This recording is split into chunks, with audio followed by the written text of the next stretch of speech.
Did you ever think you would make it? I feel I'm so close, I could taste sweet victory. I know this life meant for me. Yeah, why would you bet on Goliath when we got Bet David? Valuetainment, giving values contagious. This world of entrepreneurs, we get no value to haters. How they run, homie, look what I become. I'm the one.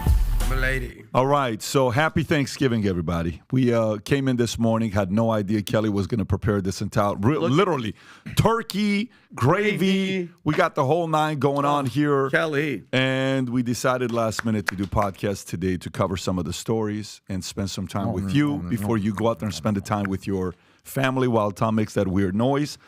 But You mean talking? yeah. No, it's that. Just kidding. It's the. Tom, eat your turkey. Tom Just thinks eat these special effects like he does, like he thinks it adds to the spice. He thinks it does. Well, we appreciate you. It's like, out for Tom coming some onto the people have comedy those camp. buttons you press with the sound. Yeah, Tom soundboard. thinks We just sometimes have- he's that. By the way, Make it a this is a new shirt for you. It's a new look for you. You look great. I got paid last Friday, so I went like Really? when I got something. Don't blow all your money, your No, paycheck I was on not just gonna new save that money. clothes. Yeah. So, okay. All right. First of all, whatever you guys do, listen, if you're driving a Bentley on the border, just slow it down a little bit, right? Yeah. Like, it's seriously, don't be reckless. Everybody thought there was a situation going on with this car. We'll talk about that a little bit. Israel, Hamas, Yeah. reach hostage release deal in exchange for 4-day pause in fighting. Potential. Kind of like saying, look, Potential, Yeah. which is not a good bargaining. Like, listen, we'll give us this, but we'll think about it. It's gonna go right back to bombing. Right yeah, now again. both sides are just kind of trying to say, well, because the other side is afraid of us. That's why they're agreeing to do this. But one side is saying, if we do it, we're still going to come back and kill you. Yeah. But take 4 days off and have dinner with your family. We'll Yeah. come Take a back and break. revisit. Yeah. This Yeah. is like World War I, where the all the fighters came out and they played soccer one day on Christmas, and then they killed each other. Then they got Were back you into the were you in that game? No. I was watching. Okay. I was, Starting I was not Sam actually Sam Altman returns to OpenAI Yeah. in a bizarre reversal of fortunes. Binance CEO Zhao to plead guilty to federal charges, stepping out. I think he's agreeing to pay $50 million. This is the guy CZ. That we What talked happened about. to crypto and Let's NFT discuss. and all those guys? Let's go. Weird. Musk to donate X advertising revenue to hospitals in Israel and Gaza. Most Americans tip 15% or less at a restaurant, and some tip nothing. Here's a poll to talk about that. 40% of Americans are afraid to walk alone at night. Most in decades. Polls say, like, what do they do?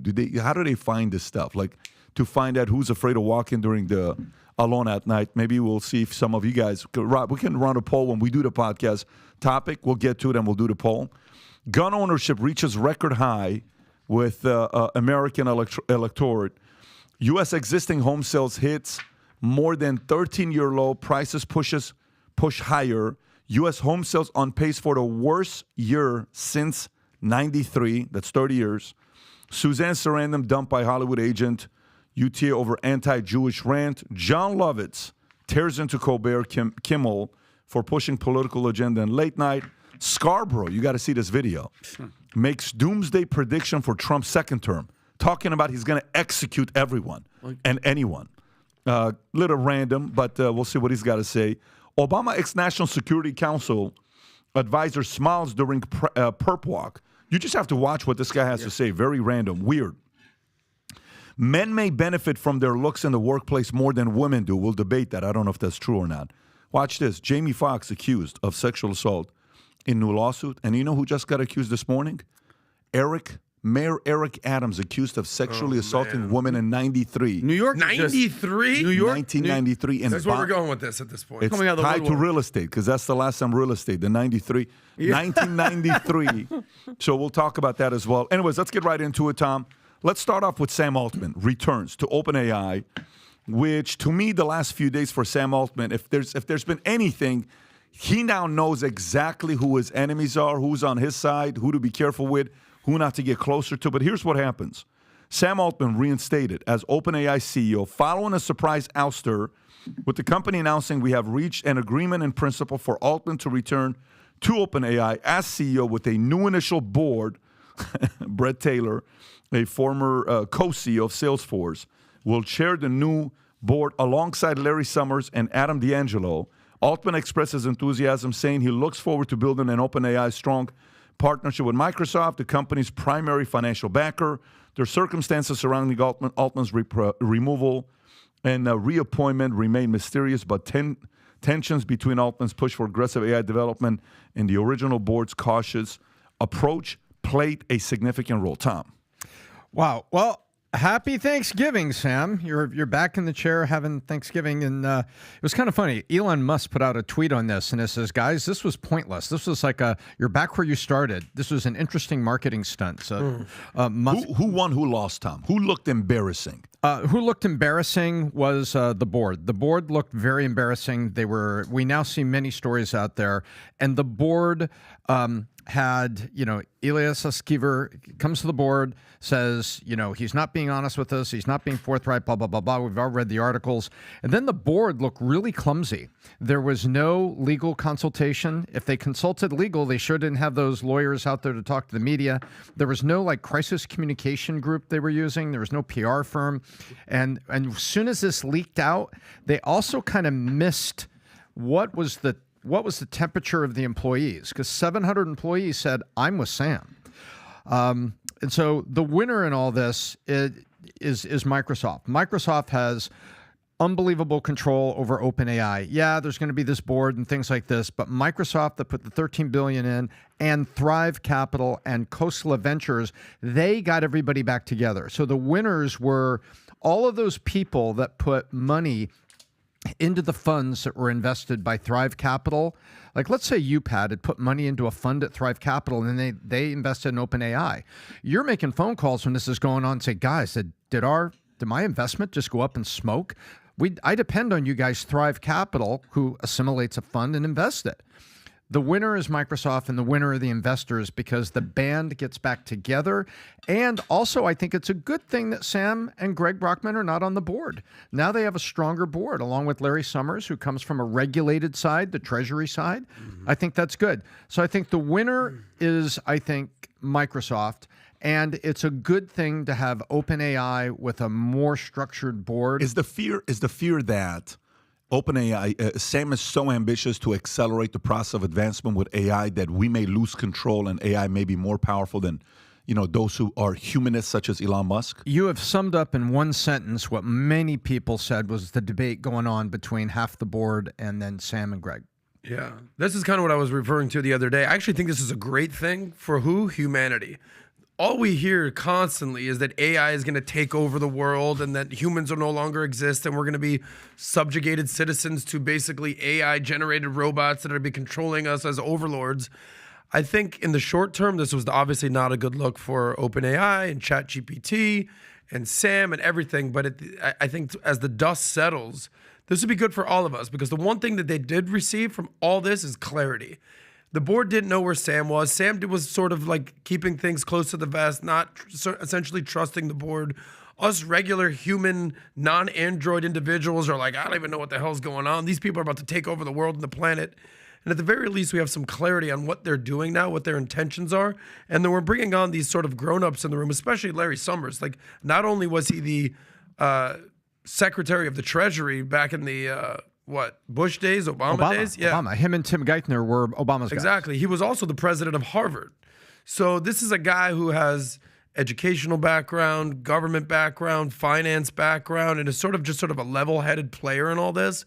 And I think at the end of the day, the humanist side of things certainly won. How's it? What's their stock price doing, Pat? Well, once all this announced, it's a private company. It's not. It's not. They haven't even gone public. OpenAI. No, it's not out there yet. They had an implied valuation, $86 billion, where independent investors were going to buy shares from employees willing to sell. So that gives the employees the ability to monetize their shares after 4 years of work investing there. Are they saying that they're going to be? Is there a date of when they're going to go public?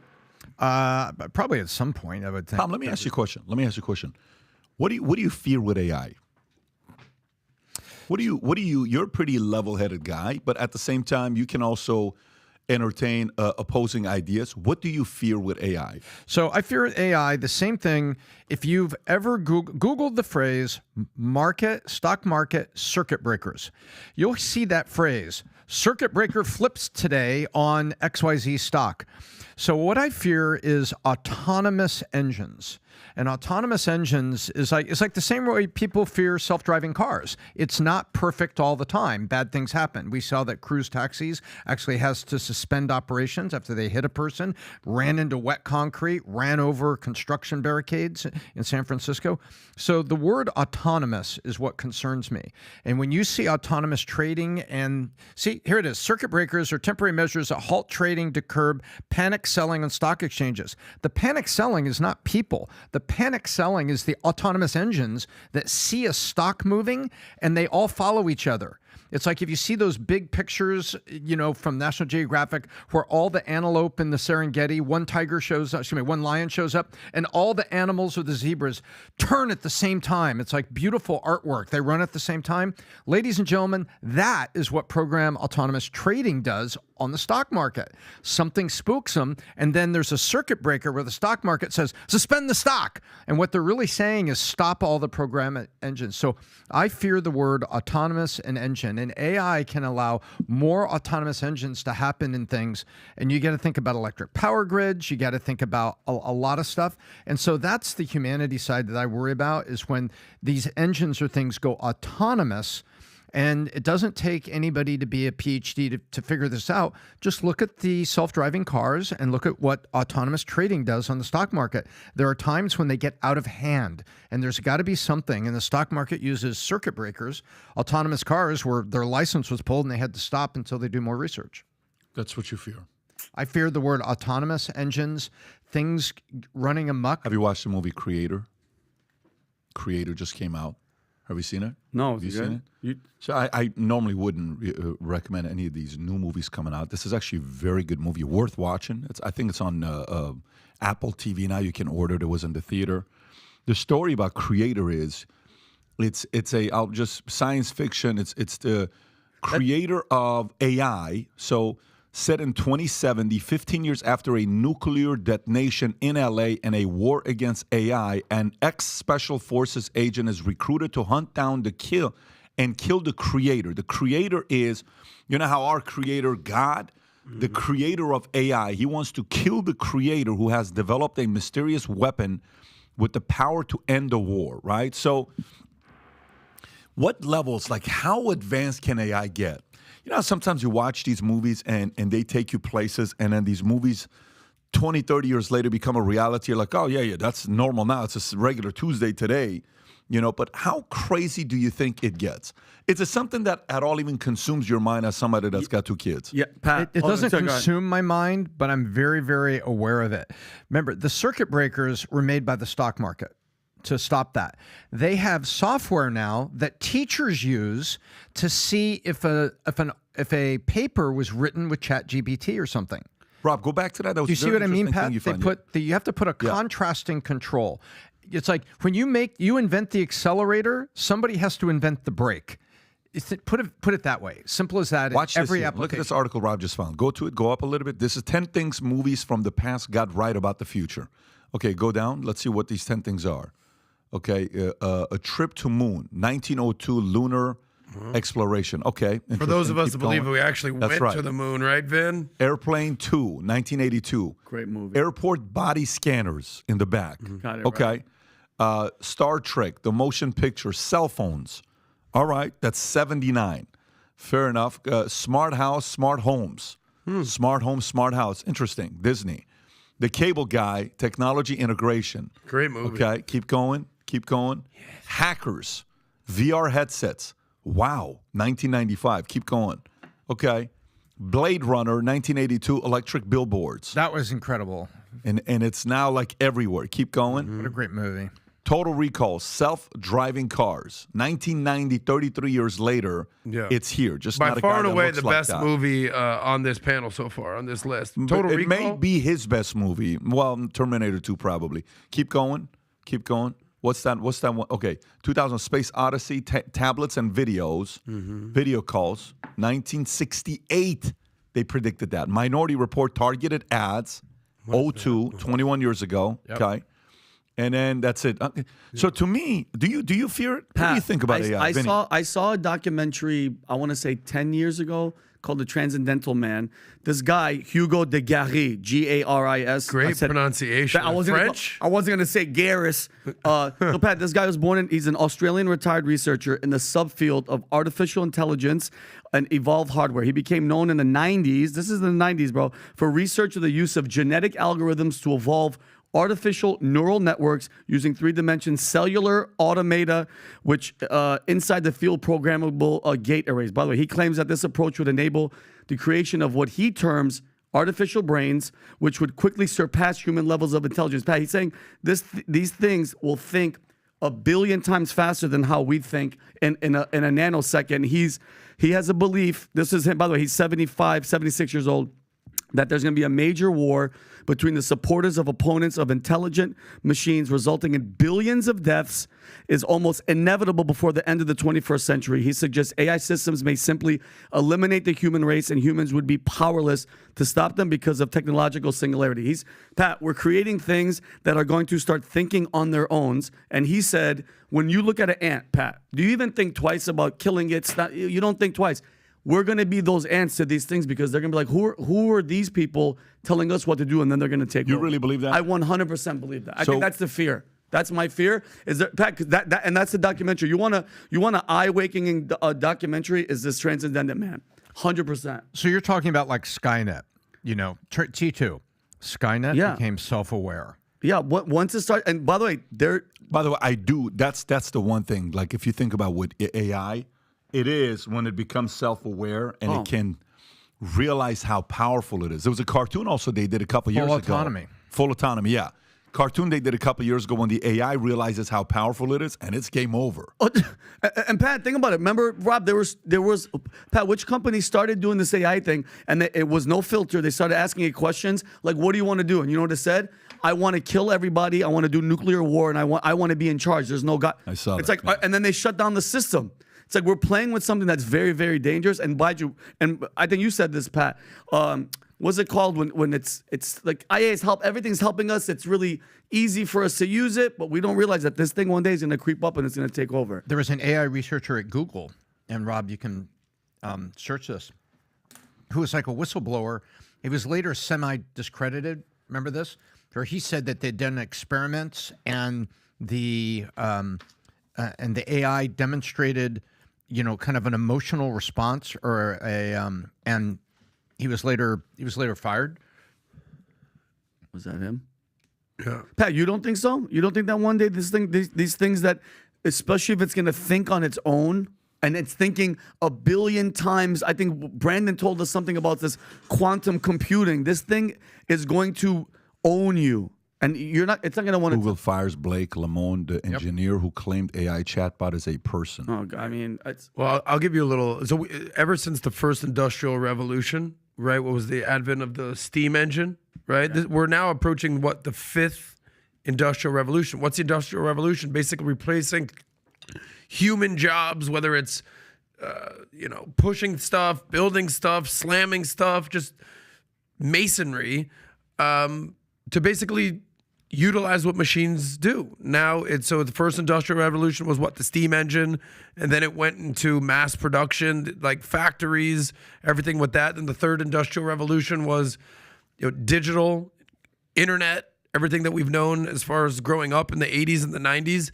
The fourth industrial revolution, which we're sort of in the process of right now, was everything with blockchain and technology and cell phones and everything like Internet 2.0 or 3.0 or Web 3 that you hear about. And the fifth one is essentially what we're talking about here, is where basically humans and machines become one. Oh God. And it's scary. And that's why, going back to the initial premise of this conversation, is like everything that happened with OpenAI this week, I think is a good thing for humanity. Because if this thing progresses to the point where we have no clue, let's face it, we're some pretty decently smart guys, whatever we get it, we have no clue what they're building out there in Silicon Valley and ChatGPT and OpenAI. I have no clue how this shit works. Most people don't. And there's a lot of fear Vinny especially, we're like, I don't know what's going on. Elon Musk and Neuralink and the brains and the satellite and the Starlink. It's so much stuff going out there. And this pause, I think, is a good thing. Neuralink, I found one tweet from a person that represented themselves. Hey, I've worked in Las Vegas security for a while. And you would not believe the PhDs that are being hired in Las Vegas because they don't want a Neuralink-equipped person to come in. And the game they fear is blackjack, right? They don't. Oh, damn. Right, they don't want someone with a Like in the movie The Hangover, when our buddy went there and was just counting cards like Rain Man. Yeah, that's exactly right. And so there are, so the people with something to lose are already trying. You know what they say? The guy that invents the accelerator, he made a lot of money for the guy that invented the brake. Right? Yeah, exactly. So supposedly there are PhDs that are research level in Las Vegas that have been hired by the casinos to consider all of these things that are coming. Everything from Google Glass, because you can't remember the square Google Glass, and if you were in the casino with them, they would like walk right up to you and say, "Excuse me, you need to put those in your pocket. Take those off." Always bet on black, Tom. No, but that's interesting. The people with the most to lose are usually the first people to the podium. Follow Vegas. Follow the money. To put the brakes on something. Let's go to the next story. And by the way, the guy with Neuralink, Musk, to donate X advertising revenue to hospitals in Israel and Gaza. And this story is going to lead into a couple different things. Rob, I'm going to text you a couple things. Can you go up to Mark Cuban's tweet at Elon Musk about what he says with Cheech and Chong? You'll see it if you go to it. Go to that. He also gets the ads. Yeah. So if you I'll read the story first and then we'll go to that. So Musk pledged to donate all advertising and subscription revenue linked to the Gaza conflict on his platform, formerly Twitter, to hospitals in Israel and the Red Cross in Gaza. He stressed the importance of caring for innocent lives regardless of their background, stating we should care about the innocent regardless of race, creed, religion, or anything else. This announcement follows Musk's previous controversy where he faced allegations of promoting anti-Semitism for his response to a racist post with the comment, "You have said actual truth." The exchange occurred in response to a criticism of Foundation to Combat Anti-Semitism campaign video. So that's said here. Then Mark tweets this out. If you can zoom in a little bit, if advertisers were getting results for their X ads, or possibly if you posted data that showed the ads on this platform were effective and produced results, you would be in an entirely different position. If your ads produce results, businesses would tell you they understand how difficult it is to completely eliminate hate on the platform. If they don't produce results, there is no reason for a big company to fuck around and find out that their ads showed up next to a hateful post. I can't tell you how many times I got Cheech or Is It Chong ads for CBD gummies, shit I would never buy. On other platform ads sometimes are eerily relevant to my interests. Keep going up. That never occurs on this platform. Agree or disagree. That's the real world today, okay?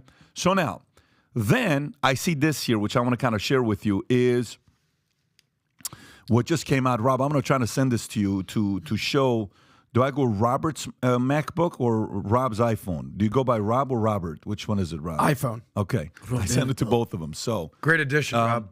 So if you pull this up, this is something that started going around yesterday, and everybody was showing it to say, hey, here's the data, here's what we're looking like, this is the kind of results we're putting in Twitter. And Tom, I want to get your thoughts on this because, they're trying to say, look, traffic driven to a domain via Google's top 100 organic search results. Again, Google. So this isn't anybody else. Number one is X. Weird. Twitter. Then it's Instagram. Then it's Facebook. Which means, hey, we're getting more eyeballs to the ads you're running than Instagram and Facebook. When you see this gives credibility to Musk to say we are up. Mm-hmm. So now, it's very easy for us who are not in it to see the data to say, well, maybe, man, X is getting destroyed, bro. You're seeing what's going on, all the racist stuff that's going on Twitter, and that's become a racist-infested, platform. Nobody wants to advertise there. Okay, are they not advertising because of the IBMs of the world and the companies we read about, the Coca-Cola's taking a break, whatever, the list of companies we talked about last Tuesday? Rob, if you can pull up the company so I say the right names and don't want to get that wrong, which company stopped advertising on X? So are they stopping it because of what's, available and freedom of speech is risky? Or are they stopping it because they're not getting return on their money? I missed one of them. They go Apple, Disney, IBM, NBC, Universal, Paramount, Fox Sports, It's basically Paris Hilton, Apple, Warner Brothers, Disney, Discovery, IBM. Yeah. CNN's parent company. Okay, so what do you think, Tom? Do you think there's credibility on what Mark Cuban is saying? And do you think there's credibility in that data showing that there's more eyeballs on Twitter than the other two platforms? Well, first of all, I assume there's credibility in the data, and so the data is pretty clear that the Google search is significantly, directing to X. Number one. Number two, Mark Cuban doesn't present any data, but he presents a very informed, logical argument. I agree. But he's not very informed. And by the way, we talked about Cheech and Chong's CBDs 2 podcasts ago that you and I are getting these ads. And we're saying, what the hell is this? Why is this? So either the ad buyer for Cheech and Chong, they're high and they're just putting ads everywhere, which is also logical, very probable. But what I look at here is that I see something, and I'm going to be like Mark Cuban. I'm going to be logical. I see something in this list. Apple, Disney, IBM, and mainstream media. Just call it that. Mainstream media all together there. Look at those. I don't see Levi's. I don't see Coca-Cola. I don't see a lot of consumer products. By the way, Apple, woke. Disney, woke. IBM, definitely woke. NBC, Mainstream media, woke. woke. So that's what I see. IBM, you would put in the woke category? IBM? I see people that didn't like IBM Musk is, in the first place. Okay, go pull up their DEI score. That's all you got to do. Look at IBM ESG. While you're That's all I doing have that, to do. Is that actually how you would define woke? Just the DEI score? If they are, right there. If that is, Oh, I mean, Yeah. that should tell Josh, you let me something look. right Let me think. No, I'm actually asking a genuine Yeah. question. Like, Yes, how would but you the way like you want to judge yeah. a company is if they're like, for example, you know what is the only team in Major League Baseball that didn't do Pride Night? Yeah, it was. Texas Rangers. Yeah, exactly. Guess who won a the World Super- yeah. Series? Texas Rangers. Texas Rangers won the Super Bowl. That's right. They won. Yeah, love that Super Bowl team. Love it. Let's see. So Have another gummy. So guess what? Everybody was saying all the other teams are all ESG, DEI, except for the Rangers. There was credibility in a company that didn't have a Pride Night.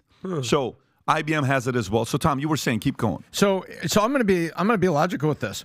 Everybody that jumped on the bandwagon, they didn't like Elon Musk in the first place. It's almost like they're waiting for him to do something. Aha, there you go again. But it's also a very, very sensitive time because let's talk about the topic.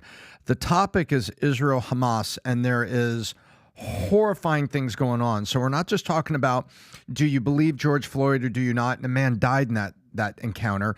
It's not something like that. This is a major, and people are saying two-sided genocide that's going on that Elon Musk weighed in on. But these people that didn't care for Elon Musk in the first place quickly jumped on his head. Yeah, if you recall, there was an interview, what was that, 6 months ago? I think it was a BBC journalist that he sat down and did a one-on-one with Musk. Do you remember that? He's I like, the woman? care. That no, interview or- not that one. Okay. Not that one. That was a CNBC interview. It was the guy that basically was like, so ever since you've been, coming on the platform, everyone says that your platform was way more racist. Show and me an prejudiced." example. And he's like, yeah, just show it to me. Show me. He goes, show "No, me but they said." but they said, who said that? Yeah, no, but I heard. Yeah, it's like, Oh, he all right, checked well, that show guy me. hardcore. So you're talking about basically emotions versus logic or data. So I don't know if you have it right. And it's not that. Yeah, this one right that's here. the guy. I don't know. That's if you, actually a great Yeah, one. that one. Can you play that? I love this. I love Content it. you don't like or hateful? What do you mean to describe a hateful thing? Yeah, I mean, just content that will Content. solicit a reaction, something that may include Give me some something data. that is Yeah, well, I love slightly this. racist or slightly sexist, those kinds of things. So you think if I'm- something is slightly sexist, it should be banned? No, Is that what you're saying? I'm not saying anything. I'm Well, saying I'm just curious. literally. I'm trying to understand what you mean by hateful content. And I'm asking for specific examples. A little too And close. First of all, and you just said that if who- something is or report slightly on the guy in the phone. right mind That's sits hateful with one of the content. smartest, Is if that- not With the the smartest guy in the world without being ready with freaking proof mean, and facts. stats. Who the hell are you, bro? Pat, he has an Oh my iPhone. His gosh. notes. Watch- by the way, yeah, I want watch you guys the to- end of this, Yeah, though. and by the way, Pat, his notes are on I've his seen iPhone. this. I've seen this so many times. What an I watched the idiot. whole interview. Go.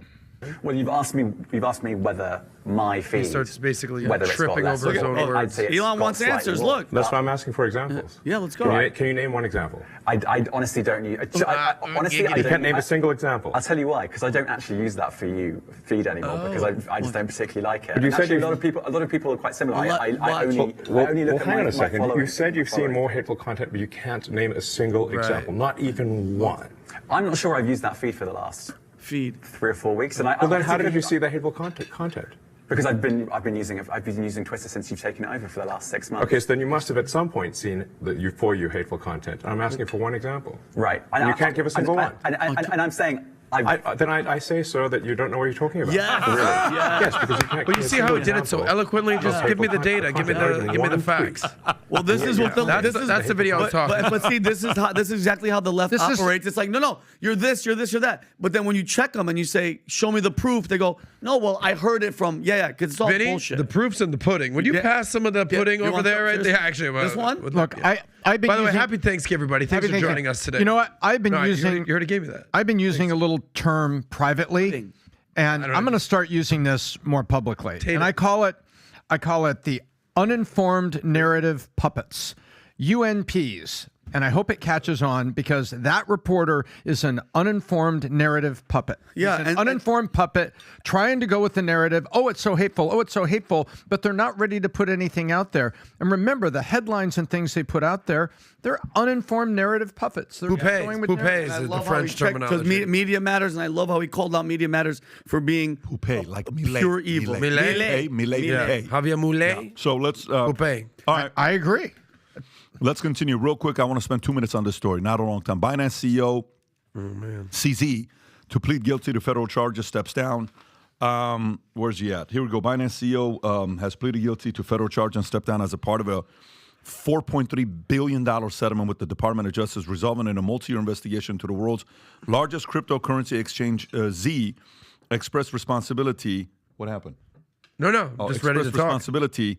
I have made mistakes. The joint effort by the Department of Justice and Commodity Futures Trade Commission and the Treasury Department found that Binance allowed illicit transactions, including those supporting terrorism and illegal narcotics, and failed to implement anti-money laundering controls. That right there, you know what that means, that sentence? Let me read that sentence to you one more time, folks. Listen. The joint effort, Department of Justice, DOJ, the Commodity Futures Trading Commission, and the Treasury Department, they are ecstatic here, found that Binance allowed illicit transactions, including those supporting terrorism and illegal narcotics, and failed to implement anti-money laundering controls. You know what that means? Crypto is about to be regulated. U.S. Attorney General Merrick Garland emphasized that Binance prioritized its profits over the safety of American people. As part of the settlement, Binance will continue to operate with new compliance rules and an independent monitor. They do not like things to be decentralized, and unfortunately, the last guy they had to take out to give the entire crypto community, pro-libertarian, pro-independent, pro-leave it to me, pro-decentralized, all of that, they gave them a black eye, and now they don't have anybody else to go to after this story. Go ahead, Adam. Yeah, correct. Black eye. You hit the nail on the head, Pat. This is just another black eye for the crypto industry. And if you've been paying, I know we have a sort of a bigger libertarian crypto audience. I have some Bitcoin, Ethereum. It's something I've been invested in for years. You know, percentage of my asset allocation, my portfolio. But Bitcoin's been what? They're up 36,000. Yeah, they're up big in the last 2 months, big time. And it's just kind of like they can't get out of their own way. First it was Sam Bankman-Fried. Now it's Binance, CZ. By the way, Binance, CZ, way bigger than FTX, way bigger than Coinbase, massive. I think they're the #1 crypto platform in the world by far. Well, and the way it was exploding and the numbers they were using, yes. The white hat in all this is a guy named Brian Armstrong, who's the CEO of Coinbase. And CZ actually called him when he knew his ass was in trouble. He knew it. And Brian Armstrong came out and was like, hey, I told you. So there are people that are trying to push the good side of crypto, you know, personal security, personal an alternative to fiat currency, all these things on the good ways. And then these idiots, combination of SBF and CZ, have given the government what they want. The government wants to control everything, and they have played into it. And Brian Armstrong was very, very adamant about this, and I'll be adamant about this. Something that was good, that could coexist with fiat currency and other things around the world, gets effed up by bad actors.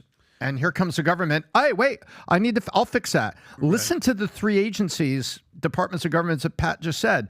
We've got law enforcement, then we've got, financial regulation. We got everybody that says, okay, don't mess with my fiat. There'll be one central bank and it'll be me.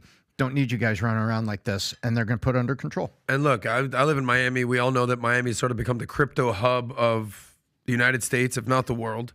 And I have friends in the industry, and I've seen what's going on there. And I've interviewed a lot of people, especially man on the street style, at the Bitcoin conference, which has been going on in Miami for the last handful of years, all the events that's going on. And I asked these guys who are huge, huge believers in Bitcoin and crypto, I said, what's your asset allocation strategy? Meaning, how much do you have in cash? How much do you have in stocks? How much do you have in bonds? How much do you have in crypto? Just kind of like diversification. Don't put all your eggs in one basket, as they say. You have no idea how many people are like, dude, I'm all in. I'm all in on crypto, man. 100%. Like, how do you pay rent? They're like, yeah, I keep a couple bucks just to pay rent, whatever, but I'm 100% all in.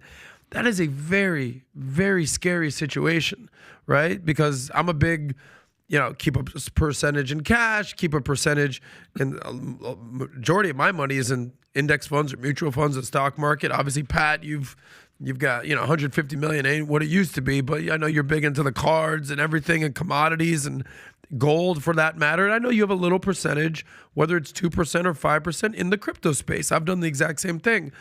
But these guys out there that are putting 90, 100% of their portfolio in crypto, do they know it's something basically that we don't gambling. know? Yeah, they know how to lose money. Oh, that's what it is. Well, there's a lot going on, and you got the mayor of Miami, Francis Suarez. Happy Thanksgiving, Francis. Paid in crypto. I think he's the only U.S. mayor that's paid in the alternative currency. That's something to keep an eye on. Maybe we get Suarez and a bunch of people here for a podcast. When you get, by the way, Mayor Suarez is a stud. Love that guy. But he gets his mayoral salary in crypto, which is like less than 50 grand, I would assume. He ain't taking his real money from his legal firm. No. And Treasury Secretary Janet Yellen said in a release Tuesday that the exchange allowed illicit actors to make more than 100,000 transactions that supported activities such as terrorism and illegal narcotics, that it allowed more than 1.5 million virtual currency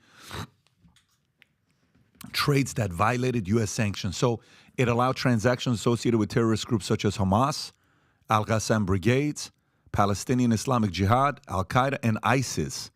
Yellen said in the release, noting Binance never filed a single suspicious... what the fuck are you thinking? Dude, U.S. Right. If I'm in that space, I'm so... U.S. Attorney General Merrick Garland said in a press conference Tuesday that the fine is Stay right there, one of the largest penalties we've ever obtained.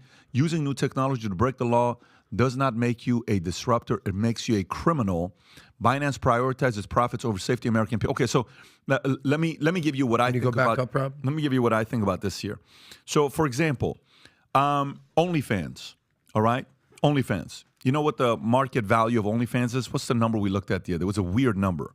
OnlyFans market cap. Yeah, you're talking about was the it UK? 18 billion or 28 billion? There's a OnlyFans market cap 32 billion. It's a big number, whatever their market cap is. Can you look it up if it's? Anyway, it's a big number. It's not a small number. What OnlyFans market cap is. So imagine one day you build this business for fans to find others, and then all of a sudden you're seeing what it's turning into. And you're like, hey, man, we're kind of getting like, money. Why, Pat? What's going on OnlyFans? Legal, is it not, it's that. Is it not just wholesome family fun? Guess what? You make a decision, it runs off. Now it's worth $30 billion. Okay. Is it illegal? No. But when you think about if you ever went to a business networking event and a guy asked you a question, hey, Tom, can I get 60 minutes with you? And he said, yeah, you can find me on OnlyFans. Do you know what? If you told me something like that, I like a business networking event, I would say, this guy, you sell pictures of your toes?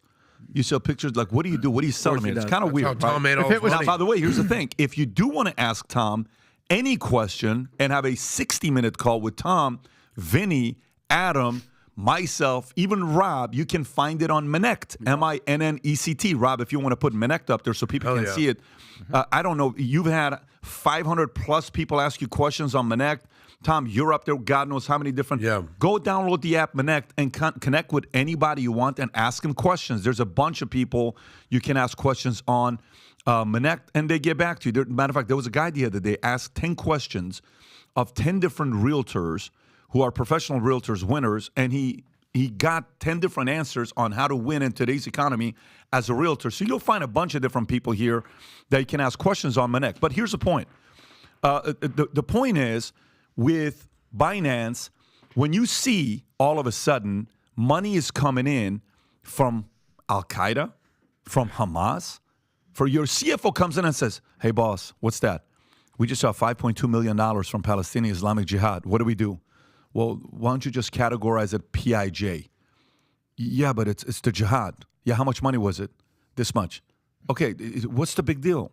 Hey, we just got some money that came in from Al-Qaeda. How much was it? 2.2 million. Hey, we just got some. I mean, you have to know these are things that you have to pay. In a financial industry, we would get some weird things that would come up. Very weird things that would come up that we have to take a look at it. Go ahead, Tom.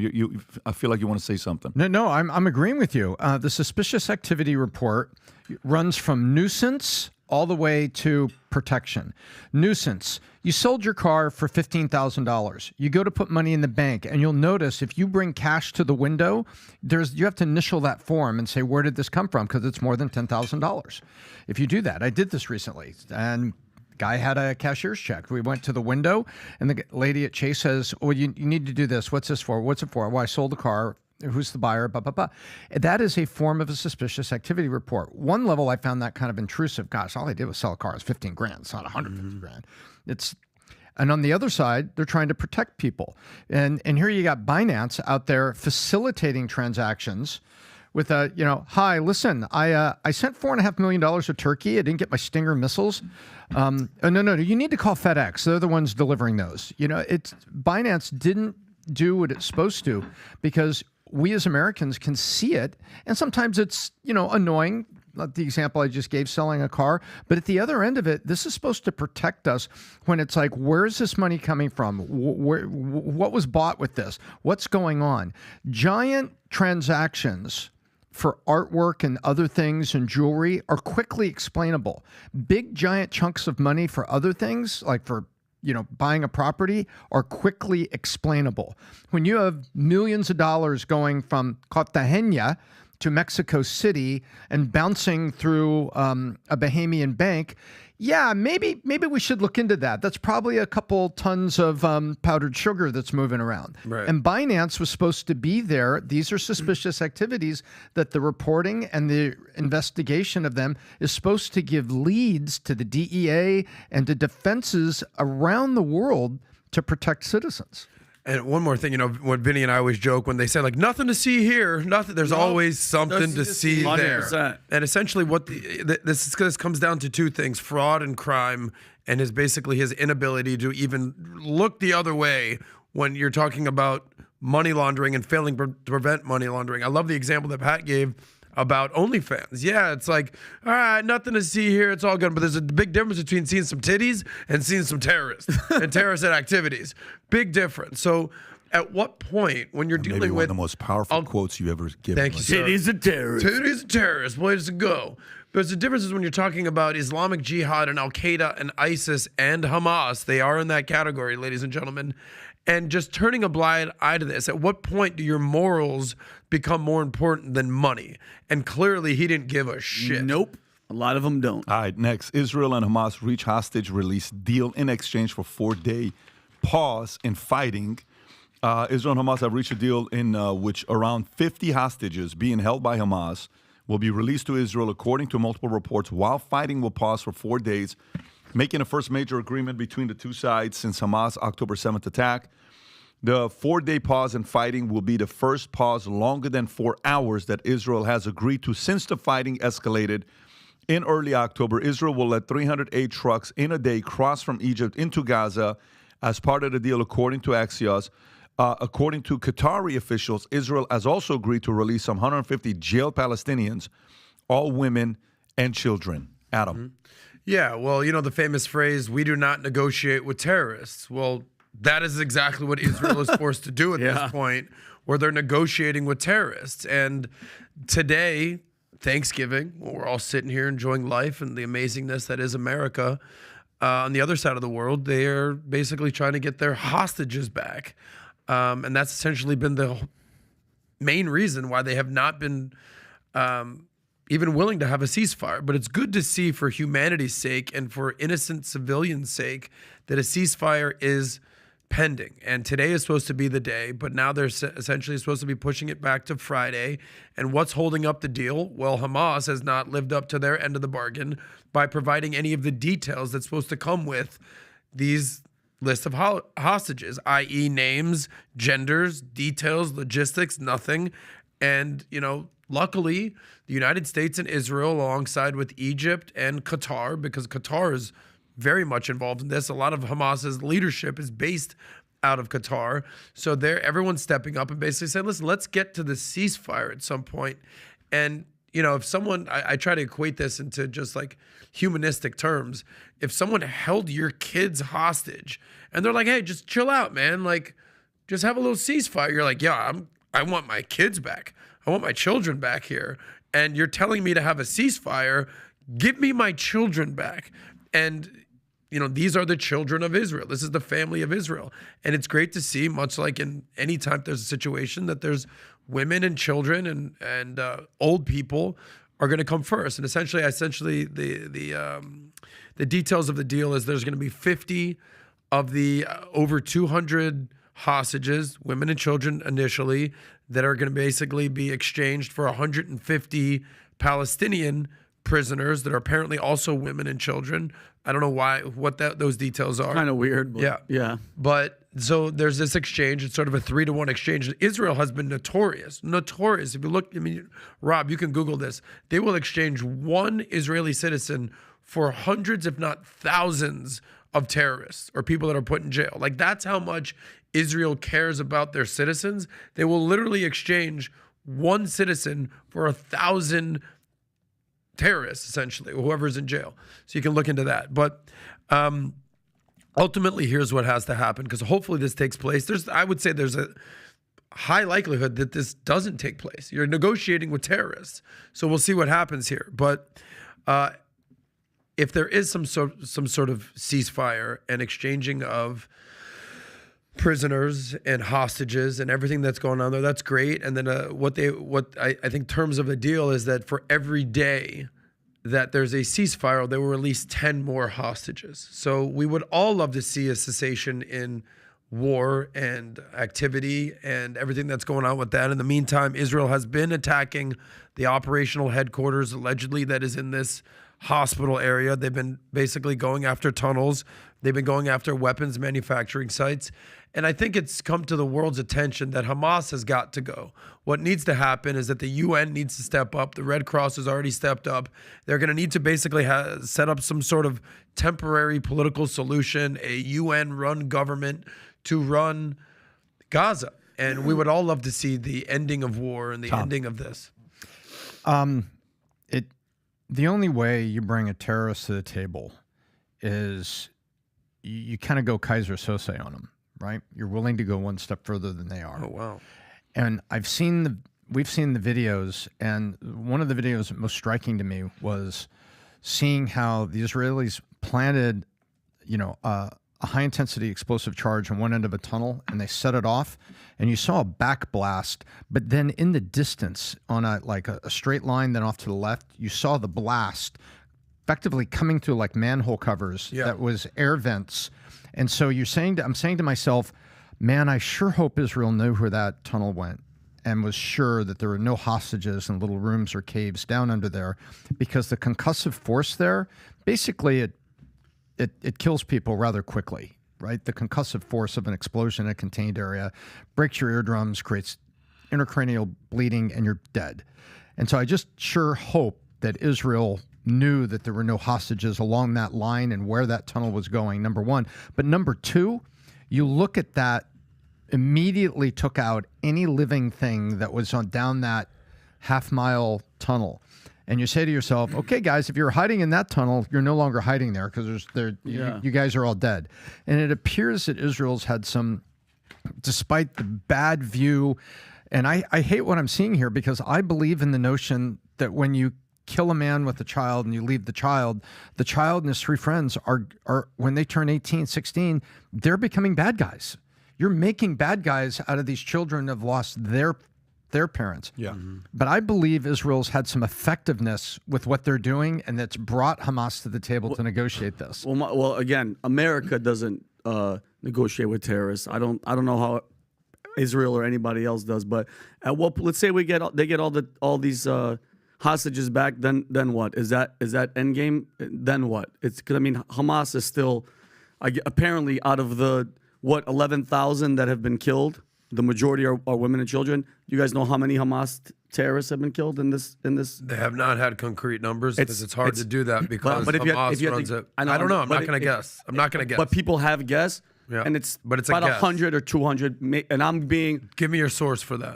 I've heard that From who, it's a not guy? a lot. Well, it's not a lot. Hold on. Can you tell me how many? I don't know. That's why I'm not guessing. Hold on. Give me a guess. Can you guess? I'm not going to guess. Well, from what I've heard, give me your best guess. I would say it's from a guy under you 500. spoke to. What I'd say is it's it? under 500 out of 10,000. Let's just say. My point is, at what point is it going to be like, okay, so let's say they do this 4-day ceasefire, and they go right back to it. What's the end game is getting all the hostages back, right? I mean, that's what you want. Is to get all the hostages back. But like Tom just said, you killed these innocent people that are dying. You're creating people that are really, really going to hate Israel, and they're really, really, really going to hate us. And then here's the point.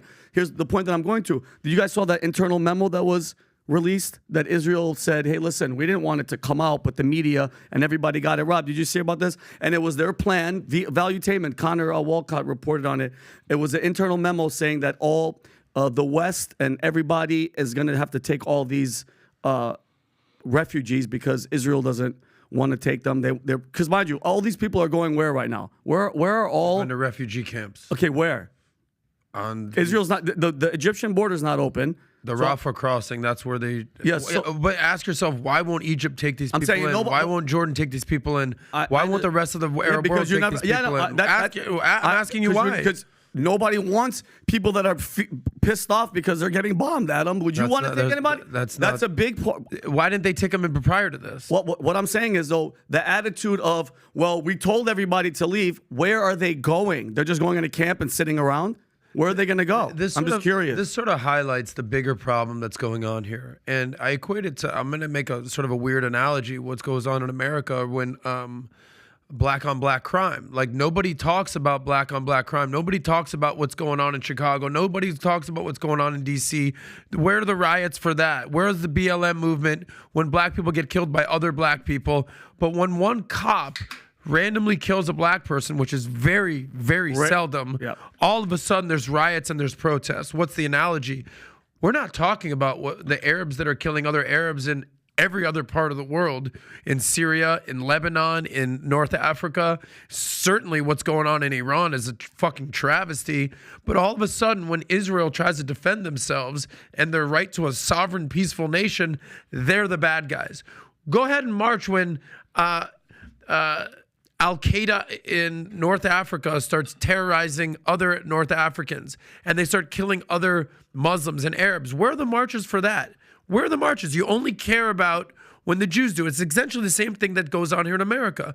You don't, no, BLM isn't marching when hundreds, if not thousands of black people are killed by fellow black people. Where are the marches? Say nothing. But let one cop do something ridiculous, the marches ensue. It's exactly what's going on here. And if you want to talk about stats, did you see this USA Today article? I'll read it to you because they actually surveyed the people of Gaza. Okay? What, Tom? What are you saying? No, I'm saying yes. Read that. Okay, gotcha. Thanks, Tom. I don't need your encouragement. So they basically said called support, dude. Thanks, brother. Go ahead, Adam. Basically, they're saying that Hamas has basically it's basically a mini Iran, and you're familiar with Iran, Of course. Okay, how do you think the people of Iran feel about their government? Well, I mean, some of them love it.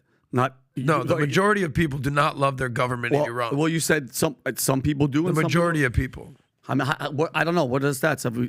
I'm done a just poll? your opinion. Like, where's the stats? Where's your poll? I'm about to give it to I you. don't know. I'm Because about guess to what? give it Some to you. people love their fucking country. Yeah. Adam. What would And you they're- say? Would you say the people of Iran love their government, Pat? Government, no, they do not. Yeah. Do you need a stat to know that? No, we actually gave Okay. a report the other day, and the way it opened up, according to a Netherlands study that was done, 68% of Iranians in Iran want the government to be changed. Of course. All right. Well, it turns out it's the exact same thing that's going on in Gaza. Okay. So if you look into this thing that says Hamas, notorious for its violent tactics such as executions and enforced disappearances, instills a pervasive atmosphere among who? Palestinians in Gaza. This is what happens when a terrorist organization or a mafia-like organization like the mullahs in Iran are running your government. And what happens is they kill their political rivals. They're thrown off rooftops. They tortured their own people. This is not a democracy. This is a full-on terrorist organization that is running a country. And the people who suffers the most?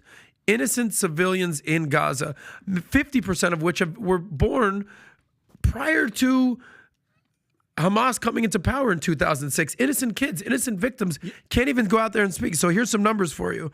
Surveys conducted by the Arab Barometer before the October 7th attack provide revealing statistics. 68%, here are your numbers, 68% of Gazans believe they had no safe way to participate in peaceful protests against Hamas, while 73% favored a peace deal with Israel. This is according to USA Today. These figures underscore the complex sentiments of Gazan population where support for Hamas is far from unanimous. So the people that are suffering the most are the innocent people of Gaza and the Palestinians. That's the majority of the people that are there. Exactly. Yeah. Who are suffering at the hands of Hamas. So by the way, if you look at Hamas, when they were elected in 2006, who was running basically Palestine, the Palestinians? Before that, it was Mahmoud Abbas. By the way, he's 88 years old. He's kept up in the West Bank.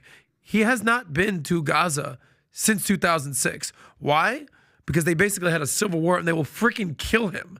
Hamas. Yeah. They're political rivals, okay? So in America here, we have, we'll lock her up, you belong in jail and all that. No, they'll literally kill you in Gaza. That's what Hamas will do. So it's a sad situation that's going on there. And last point is this. They've actually come out with dozens of reports. They've interviewed Arab Muslims who live in Israel. And they asked them point blank, why don't you leave Israel? Why do you stay here? They go, I love Israel. I have economic security. I have financial freedom. I'm safe. I feel great. Why don't you move to Gaza? Why don't you go to Lebanon? And they're essentially like, hell no, I'm good here. So all the people really want in Gaza at the end of the day, what do people really want? Financial freedom. They want to work. They want to earn. They want to be with their family, but they're held hostage by Hamas. And Israel lives next door to a terrorist organization. To the west of them is Hamas. To the north of them is Hezbollah. To the right of them is Al-Qaeda. What the hell are they supposed to do? Does anybody want innocent victims to die? Hell no. No, but you said, well, what are you supposed to do when you have terror organizations surrounding you? well, it's kind of cool. Well, you said what do the people in Gaza want?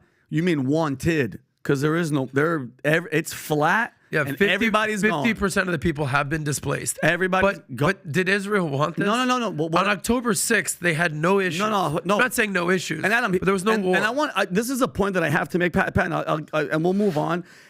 Two things can exist at the same time. What Hamas did, everybody can agree, horrible, disgusting. You can understand and see that, but then on the flip side, say like the response is getting a little bit out of hand. You could still, those can exist. You're not a Hamas supporter. I want you to play. I want to play this here because again, this is a conversation that's been going on for how many weeks now, right? Several weeks, and we've heard all the 7 debates. weeks. We've heard all the different debates on what's going on. Rob, can you play the clip on the what is it? Security Council, the National Security Council advisor to Obama, smiles when he's talking to this man in this video. If you guys saw the face of this man going around, and maybe you didn't watch the video, Here's who he was. This was the former National Security Council advisor. His name is Stuart Seldowitz. He was charged yesterday with a hate crime for spewing Islamophobic rants at a cart vendor in New York City.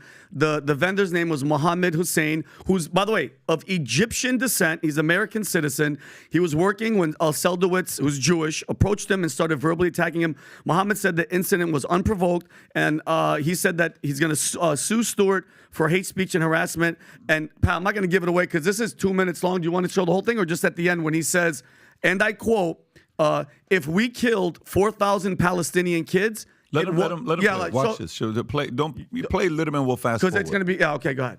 To my friends in immigration. Really? He's calling his friends in And to immigration. the Egyptian, the Mukhabarat wants your picture. Okay, yalla, go. Yeah? Look at that evil face. You know the Mukhabarat? The Mukhabarat. No, I don't know. You don't know? I don't speak English. No?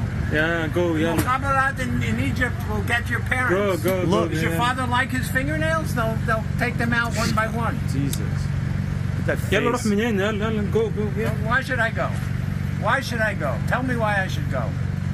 I'm standing here. I'm an American. I have free. It's a free country. It's not like Egypt. Jeez. There's Fast forward halfway. Go Yeah. right. Keep going a little more right there. What? Who Muhammad? Muhammad, your prophet. You know who he is. My prophet? Yeah. He was a rapist. He raped Aisha. Does it say that in the Hadith or not? You know that? I don't speak English. What? No English. You don't speak English? What do you speak? Look at that face, dude. What do you speak? You speak Arabic? The language of the Quran? The Holy Quran? That some people use as a toilet? Jeez. What do you think of that? People who use the problem. the Quran as a And here it toilet? comes. Here it comes. Does it bother you? Watch what he says at the end. Does it bother you? Tell me the truth. I don't speak English. You don't speak English? Ah, that's too bad. That's why you're selling food in a food cart. Because you're ignorant. But you should learn English. It'll help you. Of course, When they yeah. deport you back to Egypt, and the Mukhabarat wants to interview you for being Go yalla. Oh, because Rob, I'm not- I sent you one, Rob, in Slack, which at the end of it, Pat, the one You that I can say what he said. Okay, so I'm gonna say what he says in Rob because I slacked you the one at the end at the 1 minute 40 mark. He says, and I mean you have to hear him say it. I sent it. This is it right here, Pat. I'd rather have you guys hear it from him. And this is just pure hate. So far, and there's evil. no crime here. So No, far. well, what do you mean? Well, he got arrested for a hate crime. No, there's no crime until this It's on happens. yeah. Correct. Watch that. Yeah, go to the. He's showing. By the way, he puts an Israeli flag. Is this a up to different video? Yeah, no. Support. Go to a little bit towards the end, Rob. It's like right towards the end. Yeah, please. Listen, go. I'm not. terrorism. I'm not some. You Go. support I'm killing just working little here. children. Watch. Here we You're go. a terrible person. Here You we go. kill children, not me. What? Go. My kids? What about my kids? You kill children, not me. Go. I didn't kill children. Okay, why see You know here? why? If we killed 4,000 Palestinian kids, you know what? It wasn't enough. Look at that. It wasn't enough. It wasn't enough. That's go. Obama's That's just, National Security Council advisor. So that's just evil hatred in your heart. Just his face, just his vibe. It's like, that's disgusting, bro. And he got arrested yesterday. I fully agree with you. The guy's a total scumbag. And it's indefensible. By the way, Rob, can we play the video of all the Arabs basically calling for the death of all Jews? Do you have any of those videos? Because there's billions of them. Here's the point. These anomalies out here, just interviewing one person, they're not representative of an entire faith or an entire ideology. Nobody's saying So is that. that guy a scumbag? Yeah. Yes. But does he represent all Jews or is all Israelis? Hell no. No, not at Just all, like but- Hamas doesn't represent all Arabs. Yeah, nobody said So that they were. the- But the point but is this is this Obama's boy. This is Obama's boy, which is hilarious. Dude, I don't care if he's Obama's boy, Trump's boy, because believe me, Trump has people that are Wait a just minute, as Adam, that's as the wild. story, though. That's Yeah. the story. The story is that he was working in our government in a trusted position of influence, control, and power for a U.S. president, and then he's on the street like this. I don't think anybody was trying to make a sweeping generalization about Jewish people, Arabic people. This is a guy that was in our government. That's the story. And he's choosing to behave like this. And he knows he's getting recorded. And he was in a liberal globalist regime, the Obama administration. Yeah. That's the story here. I fully agree. I don't know who this guy is. I'm not defending him. Well, as we an told you absolute who he is. scumbag. We just told you who he is. But the point is, what's the point? We're just singling this one guy out? Adam, it's a story in the news. I don't know if you know this, the PBD podcast, we do news. This is Barack Obama's national security advisor. He's in the street in front of a camera saying we should have killed more Palestinian children. I understand the point he's making. But it's not like we're singling out one. No. The point he's making is there's extreme people like this as well on the other side that are doing some ridiculous thing. My biggest challenge is that this is increasing the temperature, and people like him are increasing it even more by the things that they're saying, not being able to control their emotions.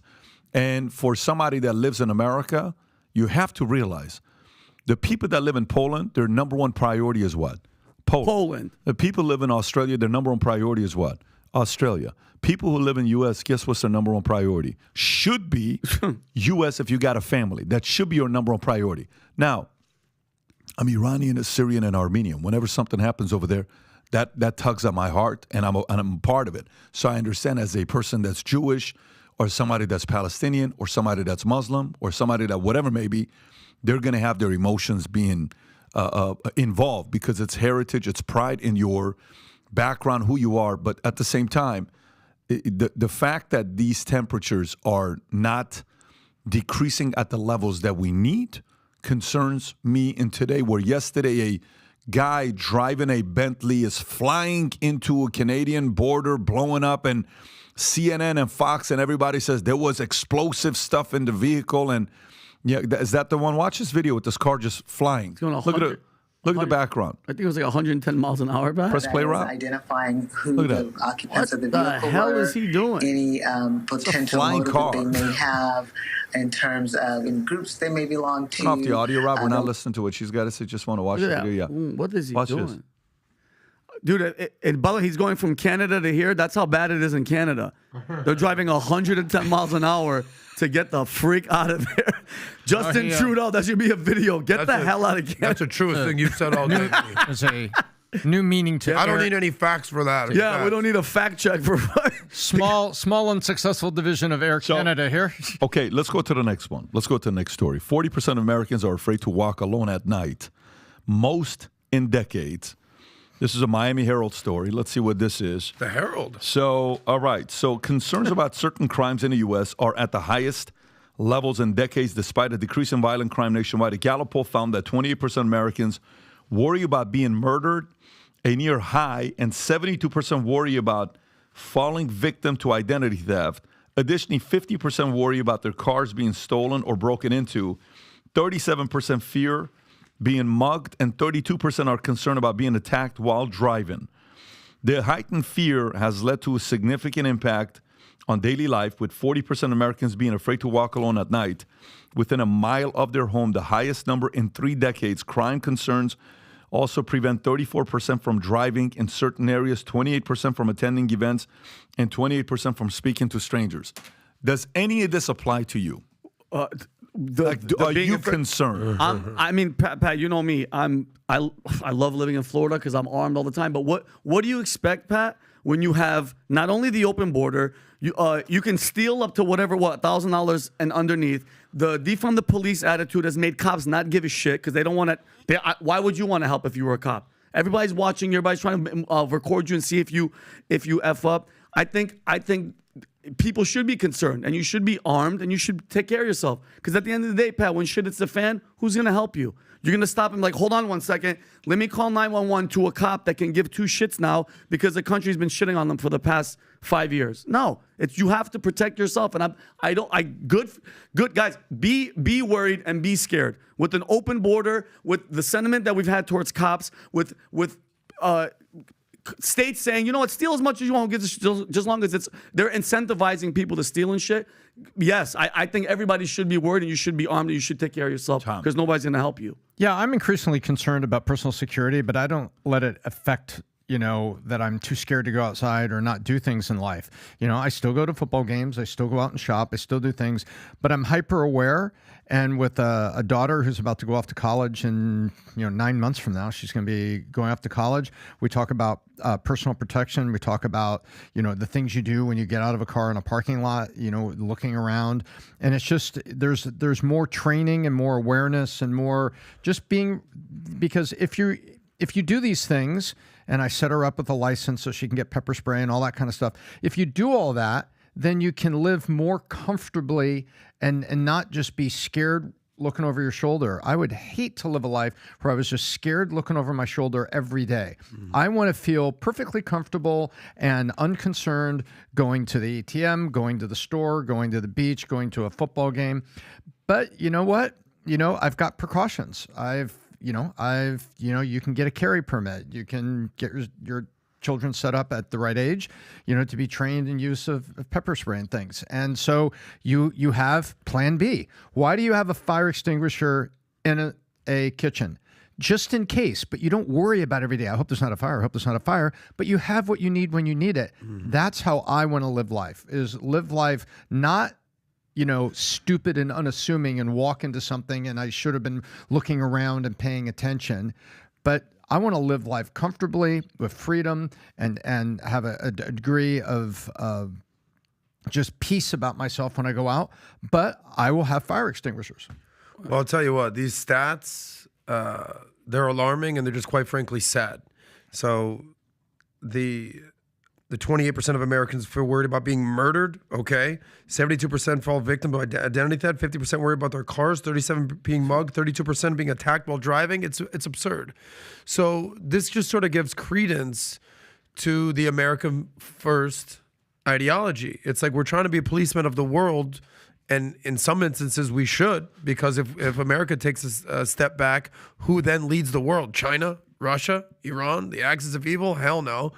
But at the same time, we do need to take care of America. We see these open border policy basically ruining America, something that wasn't an issue until Trump made it an issue, but it was obviously the news perpetuated the racist wall and all that. Now we're looking back at it, and Biden's like, you know what?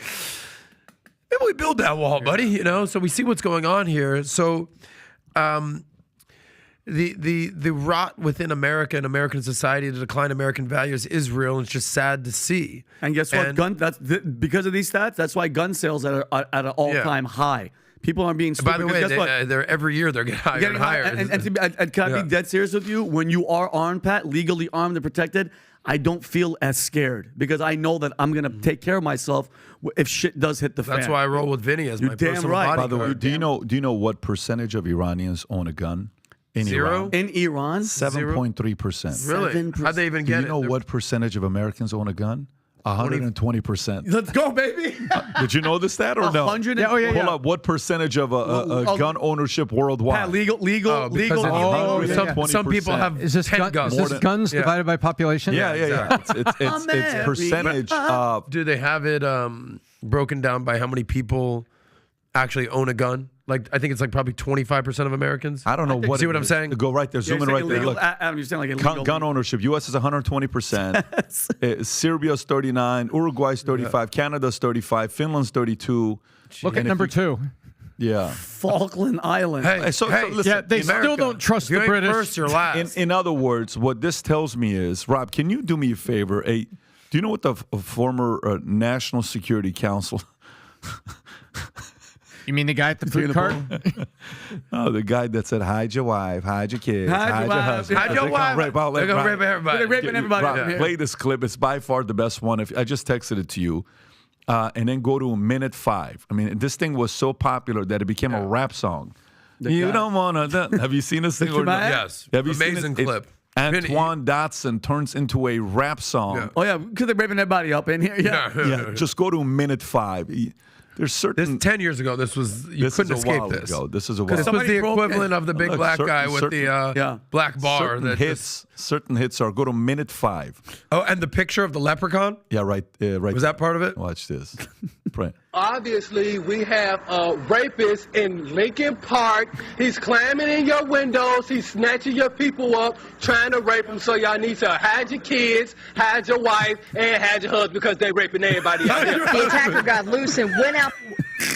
If this is the by the way, if this is the sketch, And hold on. see if there's a picture of the guy. By the way, was that part of this? By the way, you know. No. Keep pressing play Pat, without the fact that he volume. said, "And your husbands," because they're raping everybody.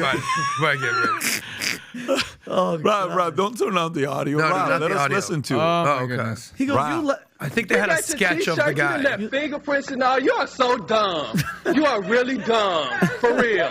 A crime scene investigator photographed and dusted for prints on the lid of the garbage can and the window pane and ledge. Oh, my God. Dodson says he's never seen the perp before, but sends this warning to whoever is responsible. You don't have to come and confess that you did it. We're looking for you. We gonna find you. I'm letting you know now, so you can run and tell that, homeboy. Homeboy. Yeah. Antoine Dotson love for president. Oh, bro, can you imagine? He had no idea while he was doing that he was going to go viral. We were raping everybody up. By the way, that was over 10 years ago. I want to say that was under the Obama administration. Yeah, 10 years ago. 10 years. Is he doing speeches now? Oh yeah, he's an internet Tom, celebrity. We went from gun ownership to this. Let's go to the next one. Rob, can you pull up what Morning Joe said, which is just tells you how much where we're going to next year. The amount of fear they want to put into the American voter is just out of control. Do you know which clip I'm talking about? Yeah, Morning Joe. Right there, that one right there. Watch this. Play this clip. Go I for hate it. these. I hate these two. Look at this. You're going to look like idiots because he will get away with, he will imprison, he will execute whoever he's allowed to imprison, execute, drive from the country. Just look at his past. Execute. You should be held accountable for using words like that. Never. What do you mean they're leftists? Let's flip it around. Let's flip it around. That is Brett Baer goes on a rant and says, Obama, he will do, he will imprison, he will retaliate. Obama will execute anyone. What happens to Brett Baer? He's fired next day. Exactly. Yeah. Baer, not Baer. Sorry. Brett Whatever Baer. the hell his name is. It's just unbelievable. No, my point is, Brett represents a position very clearly. So he's does a bared man. He's a bear man. He's a bad man. He's a bad bum. He's a bad bum. And when the bow breaks, the crater will fall, and it has fallen here. But not my Chris. but not my boy. He didn't sell you up the river. You have to think about it though, Pat. Like I hope Sitting in Big Daddy's pocket. I hope everybody's paying attention because this is the bigger picture. Because history is starting to repeat itself. Mainstream media is already starting with this bullshit. Hitler's coming back and Orange Man. Mainstream media. This is the sad part because I know these guys are panicking. Mainstream media is reporting already. CNN, everybody. Trump is beating Biden in the polls. Right, Pat? Let's pay attention. Pay attention to what's happening. Javier Milei, the Argentinian Trump, just became president, Milei, right? yeah. Milei. Yesterday, the Dutch Donald Trump, Geert Wilders, one of the Netherlands. Celebrities who suffer from Trump derangement syndrome are now turning and they're bashing Biden openly, okay? And then 1 week, mind you, history, Tom, is coming full circle. The dictator Xi Jinping visits America, and now all of a sudden, there's a COVID-like flu that's tearing through China. Okay, notice how it's all starting to come around. It's election year. Trump is number one. The left is turning on him. The poll numbers they're reporting, celebrities. Now notice, look, China for more. There's a rise of illness and pneumonia clusters. I sent Rob a video. Rob, I sent you a video. It looks exactly like when they were trying to start telling us, Pat, about COVID, and they had those videos, those propaganda videos where Chinese people with masks were dying in the street, but they were catching themselves when they fell down. Do you have that video that I sent you, Rob? Yeah, this is what's happening in China right now, and it's in Chinese, so maybe Aaron could come in here and translate. But look at the overflow of this. All these people are like, it's starting again.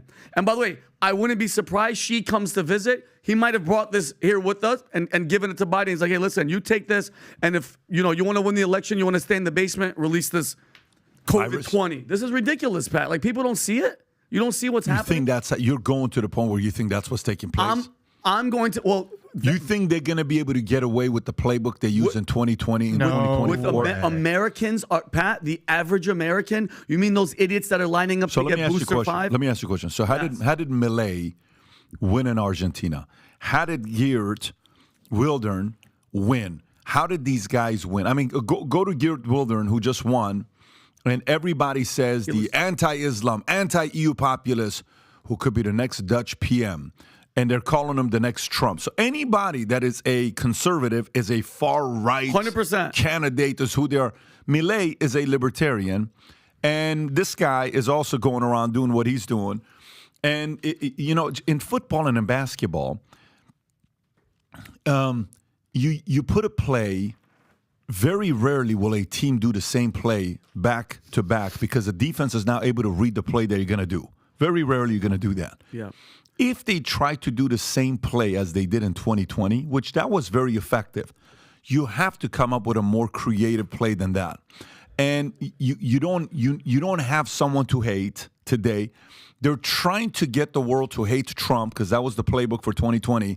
They're having a hard time doing that because they're saying, well, listen, man, as much as we want to hate Trump, even what's the actor that the other day said, I can't believe I'm going to be voting.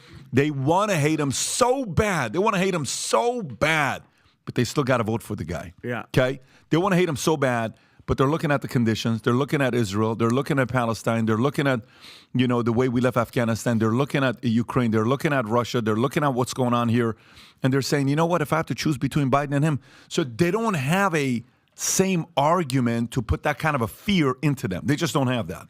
And I think that's going to be problematic for them. And the fear that is in them is reality. Reality is landed on them like a ton of bricks with fear, causing them to make logical decisions out of that fear. And that is exactly, we showed the clip on the podcast 3 home teams ago, where Chamath came out and did an analysis of his own thinking, and now how his, and I won't say fears, but his apprehensions and observations of what was really happening in the world through the lens of history as time passed led him to go back and say, not that I was wrong, but my views have changed, and this is what I'm worried about today, this is what I'm concerned about today, and this is how I vote today. But Vinny, I know what you're saying. I understand what you're saying. Here they go again. Here they go again. But Americans, you play the here I go again on Americans. They are not closing schools. They're not closing restaurants. I don't know, dude.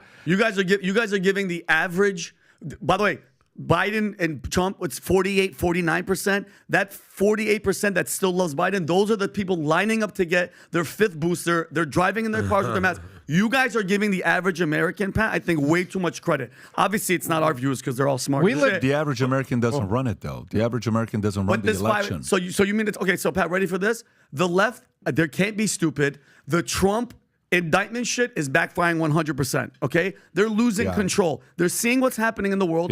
If you had to guess, Pat, what trick do they have up their sleeve? They have to be doing something. There's no way they're going to be this calm. And dude, for Xi Jinping, there's only one trick left with Trump. It's getting rid of him, right? That's the only one that's left. Well, that's the only one that's left because since 2015 till now, in 8 years, you know when you got how many trickery plays does a coach have?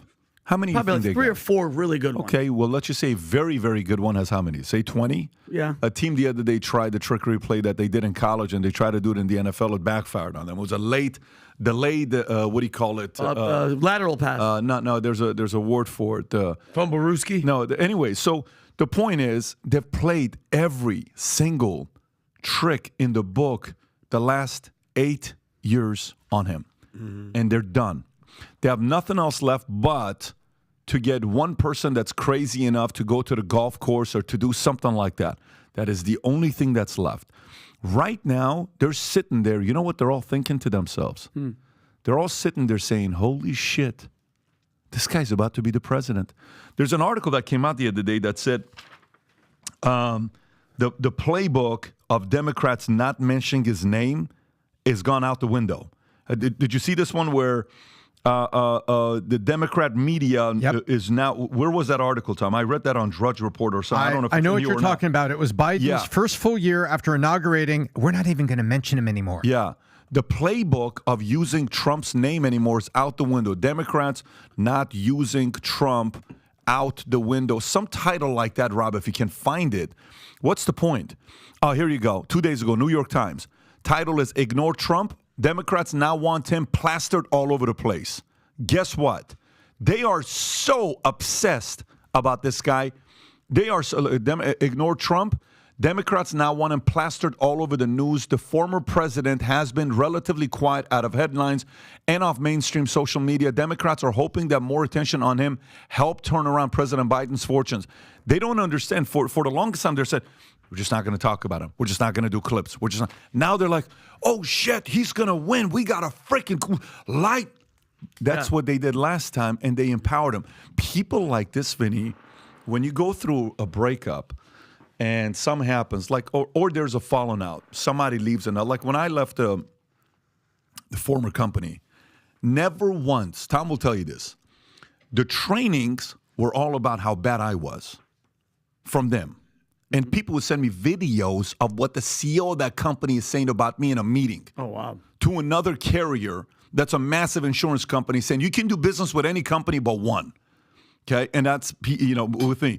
You can go anywhere but one. You can go to any company. We will not sue you. But you go to Pat, we'll sue you. Wow. It was anywhere but us. Guess how many times in training we mentioned their names? Zero. We never talked about them because we've moved on. And guess what they kept doing? They use names. One guy that's a big guy, motivational platform, all this stuff. Names, rumors constantly over and over and over and over again. You know what he kept doing? One day we're at Las Vegas. I have a convention going on in Las Vegas. I'm across the street from them. In their meeting, all they kept saying is us bashing over and over and over and over and over again. Guess what my Instagram is doing? All of a sudden, I'm getting bombarded with Instagram videos with the speeches. Their own people are sending me speeches. And then one guy comes over to us and says, hey, I have to know who you are, man, because this entire convention was about you. Wow. In front of their 12, 13,000 people, they have, all they want to talk about is what's going on with us. You know what happened? They came over. Of course. Thank you for the free promotion. So the point is, they don't realize you think this is working. It's not working. People are over you bitching and whining and complaining while you don't have an argument. The way you win, and by the way, this was a mistake of Trump as well. Trump's mistake was right after he's like, well, it's not fair, it's not fair, it's not fair, it's not fair, it's not fair, constantly. And I called it out myself when we were on the show. I'm like, listen, you seem grumpy. You're allowing them to make you be grumpy. Go back to policies. Go back to results. Go back to what worked. Go back to your strategy. Go back to what you did to America. Go back to what happened in the first 3 years of U.S. economy. If you do that, people are like, oh, he's right. Oh, he's right. Oh, he's right. Oh, he's instead of, I just don't get any credit. I just don't. No, just go back and give the argument what you did. So now Trump has to stick to that playbook and do what he does. These guys behind closed doors are losing their minds. Because you know what they're thinking to themselves? Here's what they're thinking to themselves. They didn't have to do this. If Trump was the president, their time was coming up. He was about to be done in a year. Exactly, great point. That would have been behind him. You guys would have been done with Trump. But guess what? They accidentally forced it upon themselves to have to talk about Trump for 4 more years. And not only that, you know what these 4 years did? You know what these 3 years, 4 years that Trump wasn't president did? It validated that all his policies, many of them, were great policies. Exactly. That was the best part about the break of him only being a one-term break, second term. This could end up being a story to say the fact that he wasn't a back-to-back president validated that his policies were good, because if he was back-to-back, then they can spin it and say, well, it was terrible policies. As embarrassing as it was for him to be a one-term, if he wins, the break could historically be end up turning into the best break that validated all of Trump's policies were great. Wow. Rob, can you put the New York Times? That's crazy, Pat, because that happens for a reason. At the headline thing, just a little subhead right there. So, Democrats are hoping more attention on him, Trump, can turn around Biden's fortunes. You know why they say it this way? You know why the New York Times write it that way? Because President Biden doesn't have anything to sell that people are buying. And they're hoping that the attention on Trump causes Biden's polls to go up. No, you've got nothing to sell. When you sell vision, when you sell freedom, when you sell safety, when you sell education, when you sell something and you sell border and you sell build it in America and American jobs, people are buying. There is nothing that Biden is selling that people are buying. I just hope. Well, I will tell you what he's got to use. If I'm Biden's campaign manager, I have to show gas prices are lower this year. Something he has to to sell. show that. He has to show and find a way to take credit for the ceasefire. You have to do that. Then he has to find a way to show that Thanksgiving food prices are less this year than they were last year. He has to do that. They have to use those things. They have to use it. You know, but this strategy of Democrats are hoping that more attention on him can help turn around president. Do you know who's this? By the way, if I wouldn't have shown you who this article was from, you would have said this is Fox Business or Fox News. Read the whole thing. This is New York Ignore Times. Trump. Democrats now want him plastered all over the news. The former president has been relatively quiet out of the headlines. And by the way, typically they don't even say former president. They'll say Mr. Trump headline because they hate calling him former president. Of course. And off mainstream media, Democrats are hoping that go up, Rob, to show what website this is. This is New York Times. Oh, wow. Yeah. When New York Times is writing articles like this, you're in trouble. Big time. Totally. So I think you both guys have really good points. One is a policy thing, Tom, and one is a personality thing, PBD. Policy-wise, what percentage of Americans vote via policy? Probably 20%. Most people vote on personality. Well, they don't call it that. They think about their wallet or their job. Right. But Biden actually does have some W's that he can put out there, whether it's the Inflation Reduction Act or whether it's the infrastructure, or whether the ceasefire happens. There are some policy wins that he can highlight, but most people don't vote via policy. They look at the personality. And Tom, you're absolutely right on this. If you're just going to try to highlight Biden's personality, the old sort of aloof, dementia-esque type person, it's not a winning strategy. So their strategy is like, all right, well, if we can't highlight Biden, we're going to have to highlight Trump, and they're going to paint him in a negative light, obviously. Yeah. So that's sort of their focus, and we're going to see if that works this time. But I think we're in a collision course for Trump versus the media part 3. Yeah. Trump won number 1, the media won number 2, and we're about to see what happens in 2024 when the media tries to take on Trump for the 3rd time. At the very least, the media should understand this. When Trump's in office, your ratings go way up. So if you're looking at just money and not ideology, just go ahead and vote for Trump. Even CNN has Brian Stelter's back talking on CNN. Oh, he's back on CNN? I saw him talk. Yeah, I don't know if He still look like a thumb? He's still just disgusting. I just hate looking at his freaking ugly ass face. Vinny, don't be so personal. No. Don't I be think so that's the problem. No, the problem I think is people like us need to start saying to hell with the bro. How long are we gonna let them walk over us? Because by the way, that smile really pisses me off. It's just I want people to realize like, okay, obviously Joe Biden's not gonna run. Let's not be stupid. he would be good on Unusual Suspects. Who? Brian Stelter? Yeah. Oh, he's very unusual. But Pat, my thing is this: He's like a less good-looking, non-bearded Rob Gargiulo. No, Rob is way better looking than That's this what I guy. said. Not as good-looking. I'm just saying. Here's my Certainly point. not Pat, as funny and talented. Is Where are we if I had going? to bet my money, and I bet a lot of it, Biden's not going to run.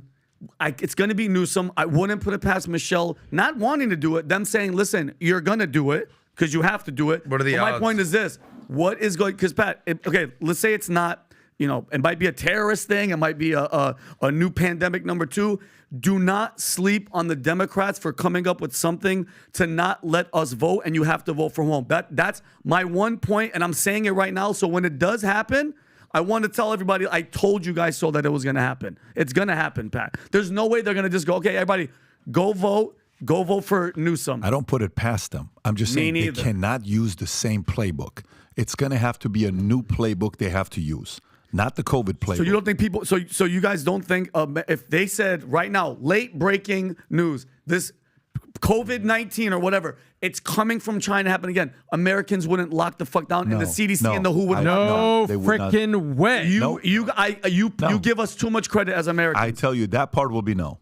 You really think so? I say that part will be no. I have a, But you don't think they already set everything up? But I'm telling you, they have to come up with another creative strategy. I have a question for They got to Benny. get the I don't know. uninformed Can I narrative. ask Benny a question? This I could ask you off camera, but I think it's better for camera. So, you came from LA, via New York. Yeah. You were in the Hollywood scene, the comedy scene. You were amongst the liberals. Yes. Okay. As were you. As were No, you. not really. I'm from Florida, bro. This is very purple. Oh, yeah. state. You No. weren't on a certain show. I forgot. Let me drink this really quick. What show? Rob, Let me drink a Adam, ask your question. Here's my question. Tom does great at interrupting, but since you've obviously been here and been more exposed to I learned from you. you've sprinted right. Clearly, I want to know your relationship with all your friends back home. Did they see what you're doing now and they're like, Vinny, I'm disgusted with you? Or they're like, kind of have a point? Like, where are you at with everyone that you've been associated with for the last decade? That's a great question because one of these just happened yesterday. I'm getting a lot of the people that were technically hiding and kind of in the closet with the Trump, not Trump lovers. I hate to say like that. It's just what he was basically standing for is F the system. The majority of them now are like, Vinny, I see what you're doing, good for it. But then the hardcore Trump, World War III, Russian agent, blah, blah. Those are some silent ass people right now. But Adam, I message them once in a while and I go, so how's it going? How's your money doing? How's the border? Now they're worried about You're antagonizing them? Oh, I'm not antagonizing them, Adam, because I think we have to come to a point where we go like this now. We told you so. I fucking told these people you're being duped. You're being how many times, and I hate to be this guy, but I kind of don't. How many times do I have to be right? How many times do I have to say the Russian collusion thing was fake? How many times do I have to say all that Hillary was in charge of it? Hillary cheated, and the DNC cheated Bernie. How many more coincidences have to happen where people wake up? I don't give a shit what side are you on. When it's wrong, it's wrong. So I didn't lose any friends from the right, the ones that were kind of right. But the ones on the left, Adam, they're just silent and they're just swallowing it right now. A lot of them are, by the way, a lot of them that were hardcore leftists moved out. They're back home. I go, why'd you move? Why'd you leave Los Angeles? Well, crime and the taxes. And I go, but it was cool under Trump. Oh, my You were God. there chilling and talking shit, but you were safe and you were fucking making money. I go, now all of a sudden you had to leave. So I was right. So I think it's time. COVID just exacerbated all the issues. No, they were still there. No, they were still there. But then again, you have to ask yourself the question: how coincidence that during election year this thing comes out of China, where Trump was talking shit about, and they're still not accountable. Still no accountability. Every week is another FBI story where they're like, "Well, it could be a lab leak." When are we going to stop playing this? If a lab, we still don't know. All these years later, we can't admit that it came from there, Pat. When is the game going to stop? Guess what? That's why there's elections. And that's why the people who don't want to see that happen in 2024, who are sick of it, have to be vocal, have to be more involved, have to have better arguments, have to be better at selling, have to be better at convincing, have to get their peers involved, have to have better rebuttals, have to do better research, have to have answers based on facts and stats and data. And the better prepared you are as you're talking to other people who are giving you whatever their arguments are, and the reasonable people and the guys that sat on the fence or were sitting on the bench last time saying, I don't want to vote, are going to come out and say, nah, I'm not with this. And then 2024 could be a different result. But all I'm saying to you is don't underestimate the last couple presidential assassinations and attempts that's happened. How many of them have been involved with the opposition winning? John F. Kennedy gets assassinated 4 days later.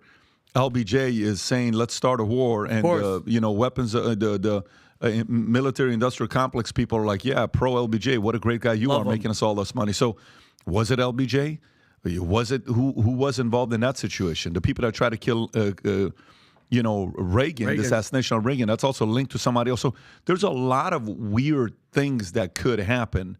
If there's anything that needs to be very, very important is keeping him as secure and safe as possible and taking security to different measures today. You just have to do it today because they don't have a lot more plays out of their playbook. Does he still have Secret Service? Yeah, Trump? Of course. Oh my God! Trump Jr. does it, right? Yeah. Oh, Pat, it's called the flea flicker.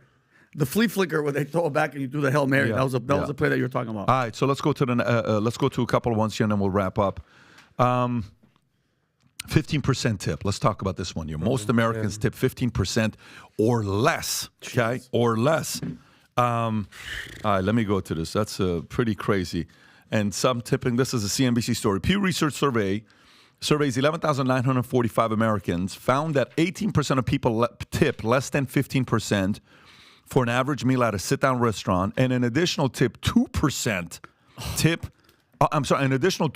tip nothing at all. That Don't means eat out. 1 out of 50 people in America that go to dinner don't tip anything at all. Meanwhile, 37% said 15% is their standard tip, revealing a lack of consensus on tipping etiquette. Despite the tradition of tipping 15 to 20% for sit-down restaurant service, the survey found that more than half of people, 57%, tip 15% or less.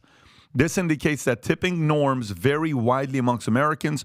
Studies suggest that tip fatigue has led to declining tip amounts in recent times, with the average nationwide tip at full-service restaurants falling to 19.4% in the second quarter of 2023. Tom has a story here. Tom, I want to go to you first. Go for it. What happened to you this last week at this restaurant called Capitol Grill, which I think is out of Boca, if I'm not mistaken? That's correct. Go for it. Nothing to do with Capitol Grill, Steve, that we love in Crescent in Dallas, who crushes it. He's amazing. One of the best servers in the world. Exactly. He's one of the GOATs. Go ahead, Tom. So first of all, the people at a restaurant are not robots. Every location is different. And God bless you, Steve. We love you. Down there at, if you go down by the Crescent in Dallas and you go to Capitol Grill and you ask for Steve, you are not going to get bad service. But unfortunately, so Brooker gets straight A's and she's doing really well. I say, hey, Brooker, let's go to dinner. And we sit down and she gets a Shirley Temple and we're going to have this. And we were just freaking ignored. You know, the step one, you know, the hostess wants to put it at this table that they had put up for a Saturday, and it's right next to doors. You know what I'm talking about, Pat? You have the same reaction I do. It's like, come on, that table isn't even there Monday through Friday. Well, respectfully, I'm not sitting there. When we sat down, they come up and they're quick. When they didn't come check on us, you know, normally you go to a good place, you order steak, and that's what we had. You cut into it once, and a lot of times at Ruth Chris, they say, "Will you please cut into your steak? Is that exactly the way you want it?" You know what I'm talking about? I love that. And they always do that. Is that exactly the way you want it? Thank you so much. And they check on the spot. They drop it down, and I want to get a refill for Brooke Shirley Temple. And the lady walks away. Excuse me. I feel like I'm hollering at her walking down the hall. So I got the hostess who sat at the other table and said, could you help me here? You know, and I said to her, the aliens that have taken our server, can you let them know that Brooke would like a refill for Shirley Temple? And she goes, what? And I said, can we do this? And it's stacked up. And I was very frustrated and disappointed. And I'm like, and my steak was cooked wrong. And so I don't Son of a bitch. And so I don't even get the opportunity there. And so I finally I said to Brooker, Brooker, we're going to go someplace else for dessert. And there was just an assortment of things. So, you know, I flagged the server down and I said, I'd like to pack up to go, please. And I handed her my card. And she's like, what? And I left a note on there. And I said, you know what? You know, I put a little note on there, no profanity, with a 0 tip. And went down the street to Abe and Louie's. Walked in, said to the hostess, do you have a table for 2 for dessert? And now this is like 8:30. She said, we sure do. And I said, we came from another place. I did not tell him it was Capitol Grill. I said, we came from another place. And my daughter got straight A's. And I just want her treated royalty. And dessert was supposed to be part of it. And she said, no problem. I'm taking you to Charlie. And Charlie treated Brooke like he was her long-lost uncle. She wanted hot tea. He came over and he opened the box of tea slowly, just demonstrating service. And you know what I did to Charlie? I made his freaking night. And I thanked him profusely for making Brooke feel like $1 million, which is all I wanted. But my normal tip, I'm 20% baseline. And if I get really good service, I'll go 25, 30. I normally am there to encourage and appreciate great service. You're a good tipper. If Tom comes, you're going to get a good tip from him. So you ended up tipping him how much? I gave Charlie $200. $200. For how much was the bill? $40 for Jeez, two see? desserts and teas. And So he got 400%, 500% tip is what he got. That's really what it is if you think about it, okay? So let me tell you what happens with me. I go to Louis Bossi. Remember how we used to go to Louis Bossi in Boca all the time? and the platter. they treated us royally. It was freaking awesome. I don't recognize anybody there. We went there with the family the other day, and I asked to sit at the corner table. The hostess just turns her back against me, doesn't say anything. I'm like, oh, okay. Maybe these guys are crazy busy. They were not. Finally, we come back. Jennifer comes in with the kids. I said, we'd like to get a table in the corner. They take us to the table in the corner. Waitress comes in saying, is it water for everybody? And we said, yes. And I said, is there any way you can lower the AC temperature here? It's very, very cold. Maybe turn it off. Nope. Just with a nope. I swear to God, because that's the word the kids have been joking around about the entire weekend. Nope. This lady's in her mid-40s. You're talking to a grown man. She says, nope. I said, I'm sorry? I said, babe, let's get out of here. I love Half it. a second, we got up. She said, no, I'm sorry. I said, no, ma'am, you don't talk to a grown man like this. No, I'm so sorry. I didn't mean that. I said, no, you'll never see me here ever again. By the way, Tom, how many times have you seen me go to a restaurant? So I'll never come back here never again. You'll never see me there ever again. I can tell you, you've personally experienced this with me. But it's only a few, because you know what we do? We give people what's called patronage, and we keep coming back for lunch. And they always, Louis Bossi, we used to have all these people. Best. It was the best. And how many times a week would we go to Louis Bossi? Honestly, Adam, if you were to 8 days a week. I mean, you ate there all the time. Honestly, now say, if you and I, for the year that we worked at Boca, how many times did you and I go to Louis Bossi together with people? How many times collectively? Total in a year. Yeah, How many we probably ate there at least 50 times. 50 times at least. That's crazy. Exactly. But that's just with him. that's just that doesn't mean with other people. We were always at Louis Bossi. Pat, you were cheating on me with other people for lunch? What'd you say, you son of a So check this out. So we get up and the kids are like, okay, they've seen this before. So like, okay, all right, so what are we going to next? And we start looking. Everybody's hungry. So we're driving around. We said, okay. I'm explaining to the kids. Says, Daddy, what just happened? Why did that lady say nope? Yeah. I said, okay. I said, number one, you don't talk to customers like that. However, when I was younger, I was coming up, I wanted very, very good respect and service everywhere I went. But guess what? I haven't deserved it. Who the hell are you to give you the great respect? You go to Chipotle, bro, you're spending $10. We're not giving you great service. Yeah. You're going to get what you're getting for the money. Now, restaurants like Chick-fil-A, which and free food poisoning at Chipotle. The data you'll give here in a minute with Chick-fil-A, which is very important to realize, most restaurants, go to any McDonald's on Yelp. Look at the reviews. 1.5, yeah. 1.5, 1.5, 1.5. It's all 1.5, 1.5, 1. Why? Because you're spending $5, $10, $15, $20, right? I said, if you go to a regular restaurant where the bill is going to be 20, look at that, 1.5, 1.3. I'm telling you. What the hell you want? Okay. So this motherfucker want food, apparently. Oh, you want it to be hot, too?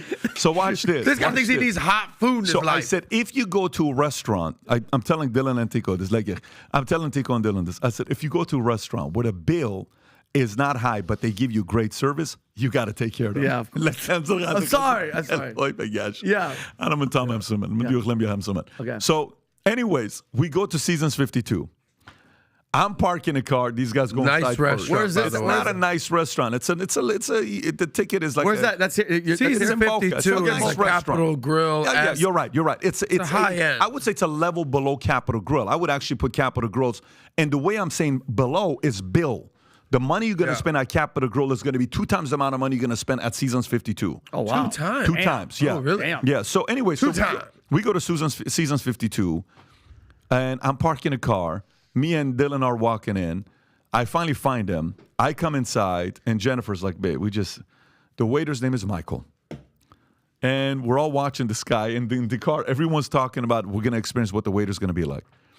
Michael's like, hey, how are you? Listen, great to have you guys here. What can I get you? Mom, what would you like? Dad, what can I get you? This guy crushes it, and I keep asking him, 0 to 10 guys, Daddy, this guy's good. He's not said nope one time. Nope. Is that him right there? That's him right there. So shout out to Michael. The food, the bill comes at the end. Michael's been fantastic. So we bill him, we tip him 100%. So I'm talking to the kids. What do you think we should tip him? Should we tip him to 25%? No, we should tip him more. 30%? No. How about we do 40%? I said, how about we do 100%? We're going to do 100%. I said, but here's what we're going to do. We're going to do 100%, and you're going to walk up to him, and you're going to give him the check with the 100% tip and tell him how we as a family, the David family, values great service when you go above and beyond, and you did that, and we value that so much. Yeah. Thank you for doing this. They walk up to him, they give him the tip, and they explain to him what it is. This grown man is listening to Tico, giving him the tip. He's got emotion. He's emotional. That's so awesome. And we take a picture. Says, you guys want to take a picture? I want to take I said, no, bro. We want to take a picture with you. Yeah. Michael, Seasons 52. If you guys are in the Boca area, you go there, ask for him. An absolute stud of a freaking guy when it comes down to service. You were phenomenal without even knowing. We didn't even tell him we're coming from a bad experience. Oh, really? I just wanted the kids to know, because sometimes when that's the case, you go above and beyond. Of course. I just wanted to see what he was going to do. He freaking crushed it. So to the people out there that are tipping 2%, the 2% that tips less than 15%, the 2% that tips nothing, and the people that tip 15%, I will tell you, some people deserve 0 tip. Mm-hmm. Their customer service sucks. They think you owe them something. Yeah. But some people deserve 100% tip. When you meet somebody that's great, show up. When you meet somebody that brings the refill way before you even think about it, show up. When you find somebody that asks you, doesn't use short words, isn't quick with you. So we role played. What's the proper answer? Dylan says, so what should the answer be? I said, let's role play. We're at the restaurant, we're role playing. I said, okay, tell me what I asked the waitress. Is there any way to lower, the temperature because it's very cold here, or maybe turn off the AC? And so Dylan says, nope. I said, no, that's not what you're saying. And then Tico says, yes, let me see what I can do. I'll get back to you. Then Senna says, I don't know if we can do anything, but I'm going to find a way. Then Dylan says, the AC in this corner control is the entire restaurant, but maybe we can seat you somewhere else if you're okay. That's warmer. Smart. I said, that's all you have to say. That's it. You don't have to say, nope. There's a freaking nope. The PE is just the shittiest. Oh, my nope. Like, that's like that. That's Anyway. way worse than By the way, Go ahead, do you see that kitchen straight down the aisle behind him? Is that Jose in the back? No. Oh, I thought you were going to That say. building, Season 52 on Glades Road at Business Center Drive. In 1984 is when that building was built. The reason I know that is I worked in that kitchen. Tom, be quiet. The restaurant was called the Cork and Cleaver. Are you serious? And it was an original steakhouse in Boca. And when that was built brand new, what'd you do for them, Tom? That Tom, that's your old stomping ground. the restaurant, yeah. Were you a cook? Were you a chef? Were you a... I was the chef's assistant. Really? You're sous chef? Shit. Well, for a steakhouse, yes, I was a sous chef, but in a steakhouse, and that's not a complicated job. This is. Do you know what the reputation was of this place? Customers would leave super happy. After 6 years of investigation, they realized the chef would put a little bit of edible weed back in the days, 80s, into the meal. Wow. Freaking nonstop. Everybody's just happy and hungry. Yeah. Well, back then there was no Twitter, but Tom was a big part of it, contributing. Good job, factor. Tom. I just want to add one thing. It all kind of makes sense because everything that you're basically saying about your family experience, I've lived this with all the restaurants that I've dined with you, whether it was Yard House in Dallas. Shout out to our boy Jason. He made the perfect Arnold Palmer. Oh, I love that. And then we would always eat at this amazing French restaurant, Toulouse. Martine. Yeah. Martine. Pat is a loyal guy. If you treat him right, he will come back. So good to and us. we go. And then, I mean, obviously here in Fort Lauderdale, our relationship with Casa D'Angelo, amazing. Everything with that. Even on your Natasha's the birthday bomb. when we were in Prime 112 in Miami, and the waiter, and he gave back, he paid half the bill. Like, Pat values service, and it all like sort of coalesces with everything that's happened with Will. How do you say his last name? Will Guidera. Unreasonable hospitality. This is something you ultimately realize. You know what? I'm so glad you reminded me of that. If this clip goes and the restaurant, because remember that one time we did something with the haircut, $72 haircut, and then that took off and people were calling with your friend, Drew, But if anybody's in the restaurant business, and I'm just being honest with you, if you're the manager, or if you're a leader, or if you're a waiter that wants to get paid better, go read the damn book, Unreasonable Hospitality. Yes. Can you put this thing up? Everybody in the service business must read Unreasonable Hospitality by freaking Will Guidera. Can I be honest to God with you, Pat? What am I listening to right now on my phone. Look at my phone right there. What am I listening to again for the second time? Unreasonable hospitality. And guess what I just heard? I swear to God, this is so weird. On the way in here, I'm listening to the audiobook. Yeah. I forgot which restaurant it was. I think he was working there. 11 Madison, or it wasn't 11. I might be wrong, but I don't want to misstate it. They're eating at the restaurant, and this family that's visiting that's never seen snow, and it starts snowing outside. Guess what the owner does? Has somebody go and buy sleds. Yellow snow? No, they went and got sleds, and they went sledding. They drove like half an hour, and he took the whole family sledding. He told that story. Can you imagine going, oh my God, honey, snow, and they took the whole kids. But you'll never forget that memory. I got to give Vinny a shout out. Yes. For, this guy, he practices like he made me my turkey plate over here. After the podcast. Got a gift. This guy. After every episode, hey, I got yogurt and fruit. You're very hospitable. That's why my mom made a little a cookie. He's got his whole thing. But I'll say this because I was a server in college, right? And no matter what business you're in the people business. And if you want to practice unreasonable hospitality, you want like any server that's working their job and they're like, what's next? Get into sales. Because if you're a server, you have to deal with people. You have to take orders. You have to understand there's good days, there's bad days, there's winning, there's losing. There's so many different things that you could do. But at the end of the day, unreasonable hospitality. Loving people and making people happy, bro. When you do something for somebody and give them something and they're shocked and they're like, it just makes me feel good. And I got that, obviously, being a Syrian, and my mom just keep up the good. Shout out to your mom. My mom, Sweet Lana. Svetlana, That's your we mom's love name? you. We miss you. Happy Thanksgiving, Mom. Wish you were here, Tom. We have a story here. It's very interesting. Tomorrow is Black Friday. Yeah. Today is Turkey Day, and this is, we're all into football today, right? Yeah, Tom, you have no idea how much I want to get in a food fight with you right now. I thought maybe you're going to bust it out, throw some mashed potatoes at you. Come on. No. Sorry, Tom. We can do that later, baby. Yeah, that's right. So check this out. Amazon is paying $100 million for the broadcast rights to one game, and it's the Black Friday game. And Black Friday is on Friday. And shot in the dark, Vin. And by the way, they've never done that because the NFL never does a Black Friday game for two reasons. It was a holiday. People are going shopping. And the other thing, you ready for this? The Sports Broadcasting Act of 1961, which is federal law, prohibited the NFL from putting games on Fridays after 6 o'clock because they were protecting college and high school football. Yeah. And they felt that was an important tradition for America, and they didn't want to let televised commercialization of football do it. Well, why did Amazon buy this? Check this out. Amazon paid $100 million for the game, and they checked in that they weren't breaking the law if they broadcast the game at 3 o'clock, so it was over by 6 o'clock. So why are they putting this game? This game is going to be on Amazon Prime, but you know who's playing, though?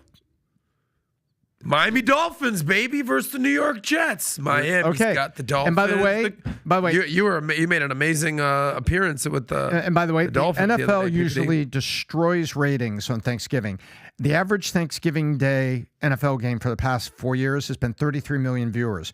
The NBA Christmas Day game has never exceeded 5 million viewers. Yeah. Wow. It's not comparable. Not comparable. So why did Amazon pay $100 million for one game? Step one, they're going to watch. Everybody can watch it on Amazon for free. Not to Prime people. Remember, it used to be you had to pay for Amazon Prime to get Thursday Night Football from Amazon. That is it. That's it. Now here comes the crazy thing. They're charging advertisers $880,000 for 30 seconds. Damn. The normal NFL game outside of playoffs is $440,000. Double the price. Double the price, and they're doing. Get this, audience-based creative. You're going to be watching it on the Amazon channel, right? For free.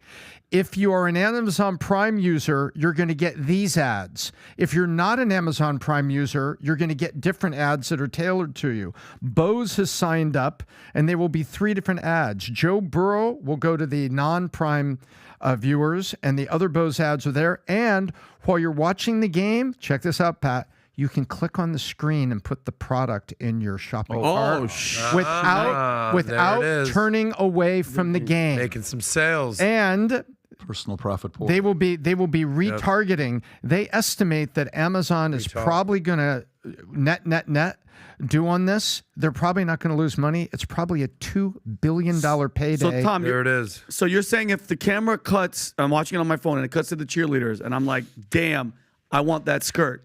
I could just hit it. And You can hit it all right. I think some of the problem, but the point is, Amazon is bringing together football, shopping, Black Friday, and technology. Pretty smart. And this And families, Tom. But look at this. I mean, I just think we were talking about AI at the beginning of the show. Yeah. Look at all the technology and AI that's literally in the background here, and Nice. And Amazon goes knock knock knock to the NFL, says can't pay $100,000 for a game on Friday. They turn to each other and say, hang on a second, Louis, this is so easy. Yeah, sure. Please wire that right over. We'll give you the Dolphins on Black Friday. Tom, real quick, who do you like, Dolphins or Jets? Dolphins. That's a tough one. Dolphins. Zach Wilson is. Zachy. No, he's benched now. He's going to third string. Oh, the Miami's. Yeah. The Miami looks Zach good. Wilson's third stringer now after the latest loss of the Bills. You looked at me like I was shocked. Anyway, it's not just football today He's on at least a Turkey top Day. 50 It's quarterback going to be in the NFL. football Top and 50 Black for Friday. sure. What do you like on the Dolphins, by the way, Tom? Dolphins who? Who do you like on the Dolphins? Like what players? I've always had a lot of respect for Tua. I remember Tua playing in the bowl games for Alabama, and I thought, wow, this guy is. I felt he was a little bit more special than just the normal, run option quarterback. You going number somewhere one. with this, or And, I want to see him. And I've been a fan of Cheetah since he was in Kansas City. Tyreek Hill. Yeah. Yeah, there you go, Tom. I'm thinking he's about to do. Okay. All right. Tom killed that segment. I guys. know he did. That was fantastic, guys. This is awesome. Okay. Well, listen, gang, this was great. We were debating whether to do this or not. I didn't want to do it, but Adam said, no, we have to. I can't believe, and he yelled at you. And he pointed. And I want to said- wake up at said- 6 a.m. on I said, Thanksgiving for and do sure, a podcast. Then listen, after Yes. a lot of convincing, we finally agreed to do it. Enjoy the Thanksgiving. I'll give you final thoughts here to be thinking about. One of the hardest things to do is to be grateful. And what I mean by that is a lot of people have an easy time not being grateful. They're typically wanting to feel more entitled. And the people that I've met that have continuously won, who are typically the happiest and enjoy life the most, for whatever reason, are the most grateful people in the world. I don't know why. They're just more grateful. People want to work for grateful people. People want to help grateful people. People want to go above and beyond for grateful people. There's magic in having gratitude. And sometimes we are forced to have a day a year to sit there and be grateful for different things that has happened over the years to you. I got a long list of stuff. I feel I'm like the luckiest man alive, but I just want to tell you, I'm sure I speak on behalf of everybody here with the crew as well. We are grateful for you. I personally can say I'm grateful for those of you that used to watch 2 Minutes with Pat with my pink socks, where back in the days when I watch 2 Minutes with Pat right now, I honestly, I'm like, somebody get rid of these videos, but we have to leave them there to remind us how bad we once used to be. But for those of you that have been with us for many years, anybody that's supported the brand, anybody that's ever shared a clip, that's liked the clip, that's commented on a clip, that's taken the time to watch it with us, and you stop by and we talk to each other, and we have, a unique bond. The Valuetainment and the PBD podcast community has a very, very unique bond. The entire team here, Rob, you've done a great job this past year. I'm proud of Rob. The team out there, the guys that are cutting, you guys are working your tail off. This whole thing was put together by Kelly. Kelly's amazing. Kelly's amazing what she's done. Brandon, you know where you are. Brandon's right now. He's sick. He's flying somewhere. He's on Connecticut. Egypt or they call it Connecticut. He's in Connecticut. He's in Connecticut right now, on the border of Connecticut. He's over there doing what he's doing. But to the entire crew here that's done what they've done with VT and PBD podcasts all year long, you guys are fantastic. Future looks bright. Excited about where we're going to go next. And to everybody else, have a great weekend. We will do this again next week. Take care, everybody. Bye-bye. Bye-bye.